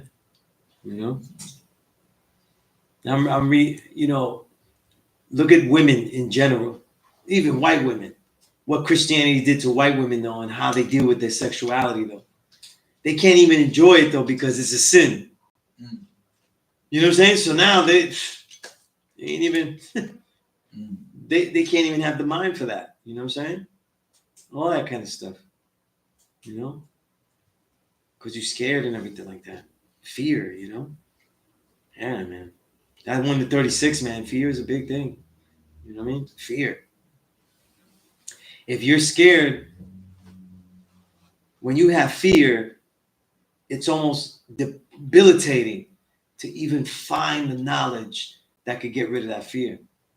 But it's the only thing that gets rid of fear. When people know what they're going into, they lose their fear. You know what I'm saying? But there's a thing that they say, like, even the people that know, what's that word called? I forgot. It's a definition, but it's like when people know that it's a lie, but they still, like, they don't even care, but they just choose to believe it because they're scared that the truth will actually be real. So they just choose to believe in the lie. Yeah, it's comfortable. There's a lot of comfort. Maybe it's about cognitive dissonance. Maybe that's cognitive dissonance. Yeah, that sounds like that. Yeah, definitely. And even though you're learning about reality, there's still a disconnect between what you're thinking and what you're living out. Absolutely. One example I always use for people when I was younger, I was scared to go on a plane, and my uncle was like, people, you have a higher chance of dying in a car than on a plane. Yeah. So as a kid, when he said that, I was like, wait, what? So I'm not scared to go in a car, so it kind of limited, like, it lessened the fear of, like, oh, right. Yeah, you got some type of information. Yeah. You know what I'm saying? Yeah. Anytime you feel like a fear, it's usually because you don't know something. You know what I'm saying? Right? People scared of fighting and stuff like that. You can never know what every person would do in a fight against you. You can't fight everybody in the world. No fighter ever has. So how do they have confidence? They have confidence because they know exactly what they're going to be able to do. And if it doesn't work or not, they know what they're going to do. Right? Because you never know, right? Shit may not work, right? We do all this shit, but, it could be incredible, right? But you know what you're going to do, People go, I have fear of public speaking and shit. Nah, know what the hell you're going to say. Know what you're going to say and be willing to want to share what you're going to say. And then that's it. All of that, That's why I like a lot of this stuff is to get rid of fear. Getting this knowledge when you have to go up, quote the degree and everything like that, man, it's nerve-wracking. Nah, it's to get rid of your fear, man. How you gonna have fear? You know? You gotta learn how to deal with that. You gotta learn not to choke. You know what I'm saying? Perform when you need to perform. You know? Have the right build though when that youth really needs it though. Right? And not just be like, I don't know, man, the kid's crazy. You know? Right? Yo, it never really has failed though. The kids oftentimes, not all the time, but the kids that often wild out the most, they're usually the most talented. That happens so many times. You know? I be with the young ones and they're like, yo, that's the one that's hard to deal with. They be like, you know, and then I'm good with him. For everything, right? I'm good with him though. You know what I'm saying? Because I'm not looking at what he's doing wrong. I'm looking at all the shit that he's doing really well, but it's not funneled right. You know what I'm saying? Not channeling it in the right Right. You know what I mean? Instead of transmute. Yeah. Go to the direction. And that's what kids don't know how to do. They don't know how to focus. And kids that are very talented focus badly. That's why they don't always achieve everything they should. They have so many thoughts, they have so many ideas, they're just not focused. So you develop a focus in them, they shoot to the stars. They become incredible. You know what I mean? Especially the real young, you know? Yeah. That's what it is. Y'all got me here way past my bedtime. That's right, Malik, right? The student is one who's willing to be wrong about anything at any time. That's what makes a great student. If we're forever students, though, we'll be able to find something wrong about all the time. Yeah, I missed the God Wise Jamel too, man.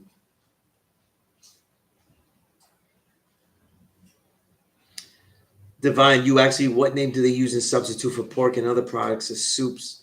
Oh man, they use some glycerin, gelatin, what else? D, vitamin D. No. Not any vitamin D in it? No. Lecithin, isn't lecithin a part of that? Or soy lecithin? Lecithin by itself. When they say soy lecithin, that's from the soybean. Okay. They have to say soy, right? It has to say vegetable glycerin, right? Indeed. Yeah. Vitamin D is manufactured, but it's not from animals. When they usually get it from animal, it's from the lanolin, the sheep wool. You know, so technically vegans may not want to use it, but it's not really the skin of the wool. You know, It's the hair? yeah, it's like extracts of the hair. Like I don't know how they make it. I just know that I where made a it's joke from. about that. No, because you need vitamin D is very good for you in the winter, you know, especially. You know, days when you're not going outside. You know, I take a lot of vitamin D. I never get sick. You know what I'm saying? You supplement pills or you always can find a natural source? No, you can never get what you get in a pill from just eating. You can never, you know. If I have vitamin C, I might be able to take like 5,000-6,000 milligrams a day. You know what I mean? When I was sick, I could be able to take like 10,000. You can't take that from an orange. Nah, You you know what I'm like saying? 20 oranges, right? Not even though. Not even. Probably like 500 oranges. Yeah. You know. I like to get it in the liquid form because it digests easy and fast. The powder one. Wait, what? Like liquid, Vitamin like D? supplements. Vitamin D, vitamin C, B12. Oh, that's a good question. I got some of them. I go for pill form. Them, you know, they might give me more. But vitamin D, I've used liquid, but the pill form I use comes with like 20,000 units. That's a lot. You know what I'm saying? Vitamin C is something that's water soluble. So when you take vitamin C, it gets used and it gets, like, for example, if you take vitamin C now, maybe 500 milligrams, you go out in a hot day in the sun, Just sweat it out. the antioxidants and everything that are produced from the vitamin C is going to deal with the heat's rays and everything. It'll be out of your body. So it's water soluble. So you want to continue to take during the day, you know? little by little too, because if you take too much of one shot, you get diarrhea. And I learned that the hard way. I experimented well. That's the high explosives I used to experiment with, vitamins and nutrients and all that. You know what I'm saying? Vitamins and minerals. Hell yeah, man. You know, people want to experiment with drugs and everything. I'm experimenting with nutrients and shit, you know? Right? I used to drink kombuchas when they used to be real volatile and explode and shit. Yeah. Yeah, man. They make them now differently because it's a fermented product. It's fermented tea. It's like a fermented, what they call a SCOBY. It's like its own enzyme, and it's mixed with black tea and juice. That's what a kombucha is. You know, it's really powerful. You know what I mean? It ends up having great stuff for your microbiome in the stomach. You know what I mean? Mm-hmm. So it's a great, if you get used to the taste. Most of the stuff that you drink, though, Why is it living though? it's living. That thing is not dead. Like it'll continue to produce. Yeah, like it's That's why I eat it's a living organism. Say what? That's why I eat sauerkraut. Yeah, Like fermented vegetables. yeah, fermented, anything fermented, like tempeh, miso, like all these fermented foods. The people that live the longest, they're filled with fermented foods because their microbiome is powerful. You know. Right. So that's always a good thing. That's why I eat a lot of tempeh, a lot of kombucha, all this stuff, you know? And I wasn't eating that stuff because I knew about that. I was just trying to eat different shit. You just liked it, or you just experimenting? Yo, when I started drinking, nobody got me healthy. When I first got healthy, it was rebellion. And my first daughter's mother was like, yo, you want to be healthy? Go in there. We was out. She lived out in like 100th Street in Amsterdam and shit. We're walking on Broadway and there's a health nuts there. 99th and Broadway. And she was like, why don't you go in there? You know, like, all like whatever, making fun of me and shit. I said, yo, I really will. And I just ditched her and I went in there. I said, you want to talk shit? Man, you coming? I said, you know, and we went in there and I was seeing all these. And then what started it was like, in the beginning, like all stores, they have the fun stuff. They have chips and stuff like that in the front. And I'm like, wait, they got chips I ain't never seen. They ain't got no Wise potato chips. They ain't got no Dipsy Doodles, none of that. Why are these chips in there? So I start reading the labels. So I would spend days in the health food store just reading the labels. Like, why is this in here? And they would say, this is GMO free. And I say, what the fuck is a GMO? Mm. All these products say GMO free, and I didn't know what a GMO was. So I started, you know, it led me to research. Then later, when I was at my job, and said I got bored, and I would put on the radio. And I was working at the time with WBAI. I was on one of the shows. And I was just checking out the other shows on BAI, and they had Gary Null. And he had all the health. And I was like, oh shit. I started learning from him how to really be vegan. You know what I'm saying? Because I was just like, it was based on what I didn't eat. But I wasn't eating that good, man. A lot of white rice and stuff, you know, shit like that, processed food. You know, just reading the treats if it didn't have milk or meat, then I was good. But then I was eating unhealthy shit too. You know what I'm saying? And I was mad skinny though. I was disappearing and shit. I was like, I gotta get some weight up and shit. You know? Yeah, I was gonna ask you that too. You get the vegan protein? Of course, yeah. You know? I know when you work out, you get a lot of protein for the most of the build. Yeah. Or not, you get like vegan injury. Absolutely. When I started becoming vegan, I was probably like 110 pounds. You know? When I started to train with the gods and stuff, and I really knew the science and stuff, at one time I was 150 pounds. I'm not 150 pounds now. You know what I mean? At fighting weight, though, I keep it like 130. You know? But I went through all those changes, though. Products, everything. They didn't even have like vegan cakes and shit like that taste good. Shit used to taste horrible. You know? Because they never. Still working on the cheese. It took years for them to figure out how to replace eggs in the cake and do what the eggs do in the cake, and that was one of the problems. You know what I'm saying? I don't give a shit how they fix it out. My daughter knows though, because she knows all that shit. You know, and she explains it to me and everything. But the ice cream, vegan ice cream, that shit was horrible.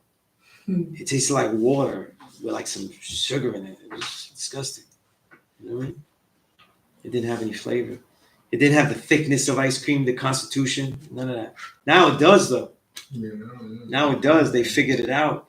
But none of that shit is like healthy for you. You'll get as fat eating a vegan ice cream as you are with regular ice cream. You know, don't be. And because it's vegan, though, they put more sugar than the normal regular ice cream. They put a lot of sugar. You know what I'm saying? Yeah. Don't be getting twisted, though. Yo, so now since it's more accessible for the vegan, we gotta watch out even more. Cause like, right? Well, look at what Bill Gates is trying to do. He bought up most of the farmland in the United States, though. And then now he's pushing fake meats. Like actual fake cow that they're making. Like breeding the cow. Like manufacturing cow meat. Synthetic cow meat. Oh yeah, the impossible. That's Bill Gates. Genetics messing with the genes, just like they did with the GMO. Right? You know?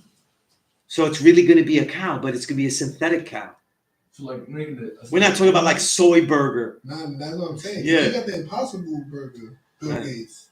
But you talking about like creating. No, I'm not talking about Impossible Burger. Impossible Burger is a vegan burger made with like every denatured soybean chemical you could make. You know what I mean? Yeah, those. But if he creates that animal, does it have like a like? He's not creating the animal. He's making the meat. So it's not like a living animal that he'll then have to kill. It's just the meat itself, a synthetic meat. You know, it'll be have the genetic structure of beef, I guess. You know what I'm saying? But it's not going to be real. You know, so it's like, and then the amount of pollution, the amount of waste material that goes into making these synthetic foods ruin the environment more. You know what I'm saying? It's like, yo, man. We talk about whites, they think about wicked though, but a lot of times all I think about is weak, man. Because these are stupid, weak ass ideas that they keep thinking. They really think this is a better idea. You know what I mean? I think we should start putting more attention towards what the academics are studying. Because that's the science that's going to get put into effect in the future. Absolutely. Absolutely. You know what I'm saying? And these books are more privy to us, that we have more access to them and stuff. We have to keep on point to see how they manipulate. It's not that science is bad; it never was, but their applications of science is terrible. It's horrific. It's horrific, man. They use it for devil's shit. Yeah, you know. Remember, Bill Gates is the one that made vaccines that were deliberately killing the population. You know what I'm saying? Vaccines that deliberately were sterilizing the population. What about when he was doing that thing in I don't know, somewhere in Africa, they didn't have like a sewage waste system, so he decided to like turn the shit into like, I think they probably do that out here. The gas is made out of the like human feces waste, right? I don't know. You said they did gas? Yeah. The fucking, I don't know. I thought they was using the fumes from the waste. I never. Oh shit. So I never heard of that curtido, It's like fermented cabbage Salvadoran style. I never tasted that, God. I gotta try that. You recycle. By the way, if you're trying to try kombucha, what I was saying is that a lot of them cheap. You know, when you make the SCOBY, you have to grow it. You have to add sugar to it and all that. You know, you don't get sugar you wouldn't get sugar in the kombucha unless they add it after. But the actual SCOBY has to feed off the sugar, right? But you have to list it in the ingredients, though. Some of them put so much sugar because they're not fermenting the actual black tea and SCOBY. They're fermenting vinegar for real. And a lot of these kombuchas just taste like vinegar and sugar, you know? That's why I used to mess with the GT Dave. I don't mess with anything else. So kombucha will always have sugar in it. Ideally, though, the SCOBY has to be fed something. So, yeah, it's going to have sugar. But when you drink it, it's not going to have those sugars present. You know what I'm saying? It's like when you make a soap, you know, it has certain ingredients that they're not going to be there, but they use while they make it, and then they become something else. Or like inactive ingredients. Yeah. They make it, but then they're not there anymore. They become something. The chemicals change, you know. Yeah. But the best kombucha is the GT Synergy. Don't get anything else. So the synergy, right? Yeah, I don't. That's what I've been drinking that for like, I've been drinking that since '96, man. I've been drinking this shit since '96. Yeah, I'm ready to go. You know. But try it. You know, something to try. You know, they got all types of like kimchi. You know, the I think it's Japanese or Korean. I forget. You know, the gajo curtido, which is Salvadorian. I never had that. I haven't tried that one yet because it got sugar in it. What? Kimchi. Yeah, right. You got kimchi. You understand that like, the sugar is part of the fermenting process. It controls, augments the fermentation. So sometimes that's why you'll see it in it. You know. I've been trying to like avoid sugar, like added sugar, to just go with like fruits and vegetables. And shit. Understood. Yeah. There's nothing in my diet that has sugar. The major sweets that I have is dry fruit. But dry fruit without the hydroxides and the chemicals, you know what I'm saying? That always make sure you just get the fruit. Because when let's say you go to Trader Joe's where I get them, they'll sell you dried fruit they're altered. They'll have sugar in it, but they'll also be altered with the chemicals. So like a dried apricot is supposed to look almost black. Dried apricots that look orange like the regular apricot, they added the coloring and all that. They don't look like that. And you can see it too. Yeah. So dried fruit is great for you. There's two types of dried fruits. There's regular dried fruit, which is very good for you. And then there's freeze dried, which turns out to me like crunchy. Yeah. Those are very good for you. You know what I'm saying? They don't feel as satisfying because they're all like puffy and there's not as much. But it takes the same amount of fruit they're drying to make that. But that keeps the most nutrients. But it's better to eat that than a live fruit? Yes and no. You should not quit regular fruits. But dried fruits is really beneficial. You know what I'm saying? I say for like I said, there's no sugar in my diet that I add. If I add something occasionally, like if I feel like it, I have a tea with honey. You know, like I love chamomile tea with honey. Like when I have that, like shit with that, because honey is very good for you. But I don't use any added sugars or anything. So I don't use sugar. I don't put sugar in things. Like there's nothing I need to sweeten. I drink teas, but I never drink tea with sugar. With honey, right? It's good for your brain. You could, yeah, but unless it's chamomile tea, because I like to add it. But teas taste great. If you get a taste for tea, you get a taste for the leaf. So you got to taste the leaf. You know what I mean? Most of the people don't like tea unless they put sugar because they oversteep their tea. Bag tea, you do not leave that shit in there for 3, 5, 10 minutes. You know what I mean? Don't leave it there for that long. A lot of these teas, like those black teas, you just steep them a little bit and take it out. Like boom, boom, and take it out. White teas and stuff that are very delicate, those end up getting bitter because you're putting them into boiled water. Some teas, you're not supposed to boil the water. You have to get them near boil. If the leaf is delicate, don't boil it. Then you get a bitter tea, you know? Yeah. Then there's some teas you could boil and everything, you know? But there's all type of sciences with teas and everything, you know? But I don't really, you could do fine without added sugars, but the body uses sugars to become energy. So it's always good you got to have a lot of fruits. And sometimes, you know, fruits are expensive or they're not right. You're at a store and they're no good and you're just stuck. That's where the dried fruits always help you because you got, you know what I'm saying? You got the dried fruit. So no matter what, you got a good fruit source, you know? Yeah. I was saying that it's also good for like long-term storage. Absolutely, yeah. You see my home, man. Like I got bags and bags of dried fruits, nuts and seeds. I just be buying. That's the bulk of my diet is dried nuts and seeds, man. You know. I was gonna ask, you wrote a book too about what? No, not health. Not health. No, I never did because I don't feel I have anything unique to add to what I've studied. You know what I'm saying? Yeah, I don't feel that. So I mean, but it's like kind of like what you said, like when you was first vegan, like that's how I kind of am now too. I've been like vegan for like a year to change. I was before too, but well, the only difference now is that when you're vegan now versus me back then is that the literature was not as available. Yeah. So if you email me, I'll send you mad books about this. So me writing a book on it would be reinventing the wheel. You know what I'm saying? Yeah, usually writing about things that I know about that I feel others don't. You know, my own understanding I think is unique. You know what I'm saying? So most of my books end up being about music. They end up being about martial arts, you know, things like that. But not with health, you know. My experience is unique, but it doesn't mean that I have like this vast knowledge that's different. You know, you could find everything, and the information is available out there. You know. That's right, Divine. Yeah, yeah. You said Bill Gates is leading these smart cities. Yeah, that's right. And yeah, sulfur. Sulfur is what they. Sulfur dioxide is what they use in most dried fruit. Never buy that. Never buy that. You know, you're eating straight chemicals with it.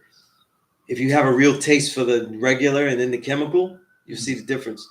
You know, one time, family was being nice to me and they got me like these golden raisins and stuff, and they had the sulfur dioxide, and I could taste the difference. I could taste like felt chemical, you know.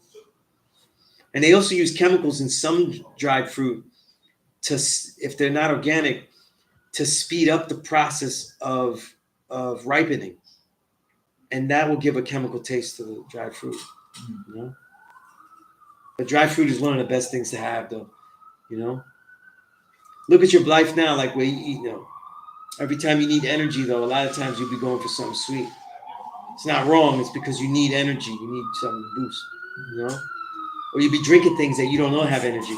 Like, yo, this is a pre-workout drink. We think it's a pre-workout formula.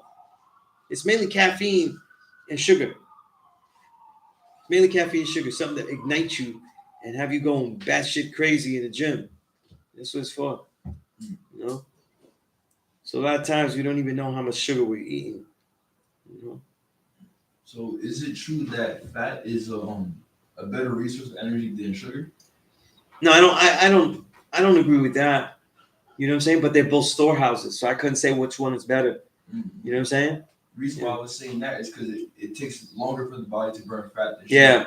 Fat has be like, let's say with women, their storehouses should be with more fat. All this shit about women getting like cut up and all that, like that ain't the thing, man. The average woman is gonna need more fat content than a man. You know? And it's actually healthy, you know. When you become vegan, a lot of good fats will actually get you more cut up. Like the avocados and things like that, you know what I mean? Good olive oil, you know what I'm saying? Because the fats are actually needed in the body. So when you eat a diet, they would say, I'm gonna cut out all fats and stuff. That it doesn't work for some people because they're not eating properly. The body doesn't need fats. It needs the proper fats. You know? Yeah. So like usually on the weekend when I'm not, you know, when I'm with my kids and stuff, that's like my bulking. You know what I'm saying? I'll eat avocados during that weekend. You know? But during the week when I'm training heavy though, I'm like, nah, avocado it's too heavy. You know what I mean? I won't eat them. I love avocados. Oh, I love avocado. Yeah. You don't like the taste? I don't like. I thought, why I got throw up something. I can't. Damn, it's too bad though. The aguacate, man. Damn. That's like a superfood, man. I know. That's why I'm tight. Yeah. Yeah, man. You do what you can. You know. You know what's a good fat too? They sell them, you know, in the bags and stuff. Flax seeds. Yeah, You can always add flax seeds to your protein drinks and stuff. You get good fats with that too. You know. Yeah. And they have a good taste in the protein drink. You know. Almonds. Yeah. Almonds, everything. Yeah.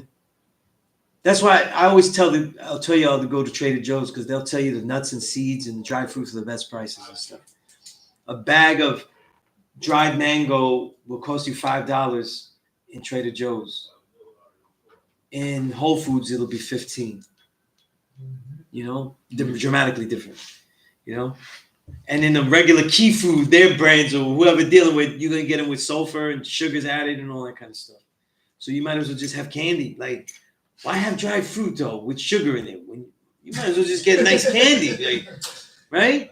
Yo. Just get candy. Like, fuck it, go to the candy store, get yourself a chocolate bar. What's going on? If you're gonna do that, right? Yeah. This country though, like the way they've done it, they'll have you half-ass your diet all the time. And I see people all the time. No, I'm having something healthy. Have a granola bar. That's it. That's a candy bar. That's candy bar. There's nothing good in that. There's too much sugar in it. You know what I'm saying? Unrefined sugar is not vegan, though, right? All sugar is vegan. All You know what I'm sugar. saying? Yeah. You know, all sugar is vegan. You know, whether it's good for you or not is another thing. And all white sugar is actually bleached sugar. Bleach, right? Yeah. They process so much sugar that the actual the mounds are so big to keep them from, you know, having germs and everything like that is by bleaching them. It's too much. Hey. And I say, remember I said about local? When things aren't local, things get bigger. We're talking about tons and tons of sugar, you know, right? And a lot of that production started in Puerto Rico and stuff like that. That's where one of the assigned, I forgot his name, one of the assigned governors by the U.S. of Puerto Rico during its early years of being in the early 1900s. That guy he didn't do shit, but he set up his businesses, and one of them was nominal sugar. You know, blood sucking, and a lot of with colonization by the U.S., a lot of farms were out of business, and a lot of people had to basically become slaves of sugarcane. They had to work those sugarcane crops. This is nothing else. With their bare hands, too, because they wouldn't get weapons, they said, at first, right? No, they gave them weapons, though, because they're not going to revolt. They weren't revolting. What are they going to revolt? You gonna break that? Yeah, you can't cut a sugarcane without the machete. Yeah, word. Nah, I heard that. I thought they were saying that at first. They wasn't trying to give them machetes, so they was like using their bare hands at first. But then, You try that shit. like, you can't do that shit. Yeah, man. That's crazy. My first time having a sugarcane, like apple that was like grown, that I seen someone pick up and actually crunch it, right? yeah. And I gotta tell you though, that shit tastes good though. It's hydrated. That shit. Yeah, that shit is like real quenching. You ever eat it? Sugarcane, like straight up? Yeah, wow, Yeah. like, they have like a little fucking spot where they got like fruits and vegetables and all this other shit by a co-op, and there's like a truck where they got sugar cane. Right. Yeah. Like you would cop a little shit and you would chop the shit up, yo. And shit be fire. Yeah. Nah, but when you get it from the land, from the dirt, that just is different, right? You gonna see the difference, like you were saying. Yeah. You know, and that's the thing, man. Yeah. And it's steps, God. Like you go home and you be like, damn, man, I ate this shit. You know, I just had a Jolly Rancher. Soon he's gonna be mad. You know, it ain't like that. You know what I'm saying? You go with the level. What starts first is you being aware. I want you to, whatever you eat though, how does it feel inside the body? Having an awareness of everything. You know what I'm saying? Of the inside, the outside. You know, and then you're gonna say, listen, I could be more effective if I don't have this, that, and the other. You know, what foods make you sleepy? You know what I'm saying? Right? Spaghettis and shit, man, because it's the wheat durum flour, right? That's got a lot of gluten on it. That'll give you the itis stuff. You know what I'm saying? But they got brown rice spaghettis. My daughter eats lentil flour spaghetti. That's her favorite thing. It's like a lentil and brown rice mix spaghetti. Tastes good too, man. Tastes good too. You know? With lentils, brown rice, and spaghetti? They make spaghetti out of brown rice and lentils. Yeah, I love brown rice. That's how they make it, yeah. Right. I be getting the spinach. They also make these pen pastas that are red lentil pastas. You know, it tastes great. You know what I'm saying? That don't give you the itis though. You know what I'm saying? But Should all give of a lot the of protein though. oh yeah, lentils got a lot of protein. So does brown rice. You know? Brown rice, quinoa, right? Quinoa's. Yo, my major meal during the workout, when I'm working out especially, is quinoa. A lot of protein, but it's a very light grain. It's not heavy. So like you can eat brown rice and it'll feel heavy, you know, even though it's good. And other grains. You eat oatmeal, that's gonna be heavy. You feel heavy. But when you eat quinoa though, you eat a lot. It's not, it doesn't have that heaviness to it. You know what I'm saying? You can do a lot with that. You know? And it has more protein than, you know, by ratio than brown rice. You know? There's more. Try all these foods though. I bet you know, if you never had quinoa and shit, you know? Easy to cook too. You know? 1 cup of quinoa, 2 cups of rice, drop a You know, I cook with the avocado oil. Drop of avocado oil, just a little couple of drops, a little bit of sea salt, Himalayan sea salt. Boom, there's your meal. You know, get yourself a rice cooker. You can make a quinoa, brown rice, all that. You know, you plan out for, you can make meals for every 2 days and stuff. It'd be easier. You make your meals and everything and eat them. You ain't gonna be messing around buying some shit outside. You know, it's always better. You know, that's why I have like bags and bags and I got bags of nuts, almonds, cashews, everything. Like the stash is crazy though. Like I got a giant bag. You know what I'm saying? So I'm not like, I just wait till I get home. I got all this stuff to snack on, all this stuff. I don't need any of that. You know what I'm saying? It makes a difference, man. It makes a difference. You know? Probably this whole year, I probably had one bag of chips, man. It wasn't even potato chips. It was those chips that had the all the different Like a mix. like a mix of all the root vegetables. Yeah, I know what you're talking the about. taro, the veggie sticks. not veggie sticks. They come with a sweet That's a potato salt and a stick. purple- Yeah. It's a black bag. Those are salt sticks. They taste like shit, but salt, right? No, but they have like yuca in it. They have sweet potato. yuca, sweet potato chips, like the mix, you know? I've always liked that, you know? But I had one bag, you know what I'm saying? As a treat, though. I was like, I'm treating myself right now. I think it was probably Super Bowl. I was like, I'm gonna give me that. No, it probably was, yeah, because I was watching the game. And my daughter wanted to watch it. She never seen the Super Bowl. You know what I'm saying? And I had a bag of chips and shit, you know what I mean? You know? If I want like a salt snack, instead of that, I get the sunflower seeds that have a salt. Not David's, which are drenched in salt, but like lightly salted, real sunflower seeds from the Trader Joe's, and I have that. You know what I'm saying? But I won't go for like bullshit salt snacks. You know what I mean? Gotta be careful because they make a treat. There's a treat for everything. There's always a new treat, new cookie, everything. You'll kill yourself with all this shit. You know? You want chocolate? You want a treat of chocolate? Go to a health food store and get something that's like 80% dark chocolate, though. That shit is gonna give you real nutrients right there. Be real good for you. You know?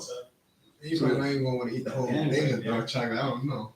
Yo, man, you gotta have discipline, man. Like, if you're gonna be like that, you know. But at least you got something healthier. So even if you binge on the whole shit, it's better than having a Hershey's chocolate, which is mainly just milk.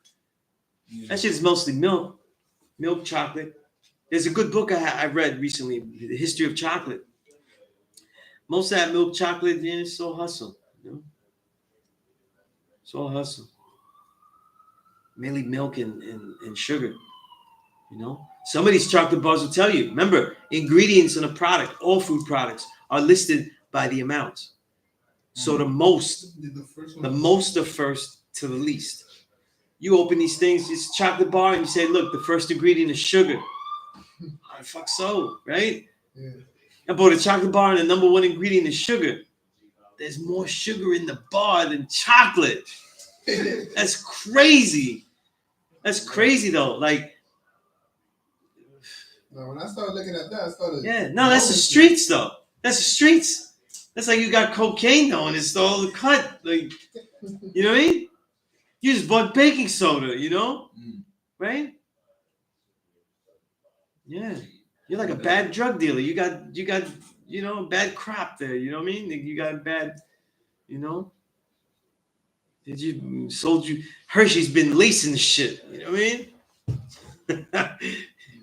Giving you milk. And you know, it's funny, Hershey's history is one of like altruism and stuff. Yeah, it's actually a righteous history that he started with, But of course, right? Who the dude that created Hershey's? Hershey's himself, yeah. I heard that you're right, they do glorify him. One guy was telling me like, he was bankrupt like 50 times. He took one loan, not 50, like 3 times. And then the last loan he actually took out, that's how he came with crazy. They all said he was crazy. No. He built a whole community for himself, and it was to help people. And it was to make chocolate because, the chocolate was a feel-good thing. It was healthy. And it was something to make a treat that would be healthy and everything. And it just blew up. And then some of his products, though, they just blew up more than others, though. So, like, he's the one that invented the Hershey's Kiss. Nobody was selling it like that, like a little piece of chocolate. You just pop. You know, he made chocolate poppers basically, and that shit blew up. You know, but these things mostly become chocolate and become sugar and milk. You know, and the milk is not good for you. You know, so yeah, you should always. But chocolate is a good thing to have if you have. You know what I'm saying? Right? You want to make hot cocoa. Don't be buying hot cocoa powder with half of its sugar. They sell cocoa by itself, like the actual powder. You know what I'm saying? So do the effort and buy it there. Like at least if you're gonna sweeten it, you could sweeten it with your own measure. But if you get rid of sugar, the first thing to get rid of is the things that have sugar in it. Get rid of that first, right? Things that have salt. Make it so you put your own sugar, you put your own salt, and then he's like, yo, I be ODing. You be looking, you're like, right? Then you realize what you're doing wrong, and then you could minimize the stuff. And trust your palate. Your palate can always adapt. Salt is actually easier to adapt. You know, if you're eating too much salt, you should have salt in your diet. You need salt. Don't be like no salt. But if you're putting too much salt, let's say you have salads and stuff, start using lemon, some lime. You squeeze a little lime in a salad, it gives it a salt profile. You know, so you could put some salt, but then you could put a little bit of salt, and then the lime, it tastes like you put a lot of salt because it augments each other. You know, little tricks like that. You know what I'm saying? They help you with the salt. You know, with the sugar though, man, get into fruits. The sweetness of fruits. Eat the sweet fruits like mangoes and shit like that. Get used to the sweetness of fruits as opposed to the sweetness of sugar. You know, and it works though. Like my youngest daughter, I never gave her sweets though. She's 10 years old though, and she's always a weirdo out there. They give her candy, like they give her a lollipop, and she don't eat it. Like she don't eat candy. She eats zero candy. And I don't know no kid that don't eat candy though. You know what I'm saying? That's what every parent's giving them. Yeah. Oh, it tastes good. Yeah. Yeah, but my daughter don't eat candy though. Now that didn't help though, cause she mad hype though. Like her energy coming from good stuff, but like she got energy for days. But she don't eat candy, you know. And I wasn't gonna be like, yo, if she ate a candy, I would cry about it or nothing like that. But I didn't know it would last this long. She's 10 years old and still won't eat candy. You know what I'm saying? But she loves fruit though, you know. So it works though. So the palate can be adapted. You know, it's the mentality. You know, we got used to all this stuff. That's why when you work on the diet though, you start to see the levels of discipline you have, the control, right? You think you're all that though, and then you realize, yo, I got no discipline with this food. And you get a real humility check with that. You know? If you could have discipline with your food, learn to fast when you need to. Like you're eating good meals for a week or two and you didn't fast, and now you're like, I can't even eat that much now. Your body's telling you, man, it's time to fast. So you can't even finish the meals you got, the same amounts. Your body needs to fast. Body tells you everything, you know? Right? All that stuff, you know? Just gotta listen to it. You gotta listen to your body. That's why working out and everything will help you. You know? It's a full system, man. Full system.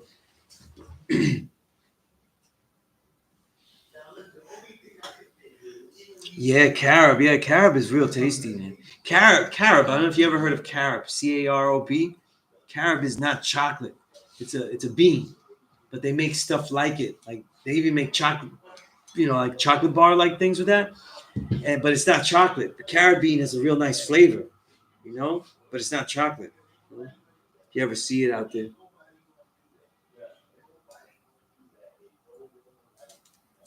Yeah, see the guy said he had major sugar taking. Yeah. Nah, yeah. Try the dried fruit. Try it without the sugars added and everything. Yo, get on point, man. You know, motivate people though. There's white people out there becoming warriors out there to kill your ass though. And they ain't eating no sugars though. They're not doing none of that though. You know what I'm saying? They're being right and exact everything. They're living off this white privilege. They're killing it. You know what I'm saying? Making moves. You know what I'm saying? They're not eating the pork either. They're like, yo, I'm making moves and stuff. While we here sleeping, saying, yo, I could do what I want to do. I should be able to eat some pork and shit, right? That's what we doing, you know. We doing, you know. Somebody's always out there getting advantage, you know. Yeah, man, that's with that chemo, all this stuff. But yo, we're about 10 o'clock, man. I'm gonna end this thing, man. Anybody got questions? Email me Sunez97 at Gmail, right? Sunez97 at Gmail. Email me. Just remind me who you are and everything, and I'll email you some stuff. All right. So until next weekend, peace to the gods, earths, everyone that did the knowledge. Peace.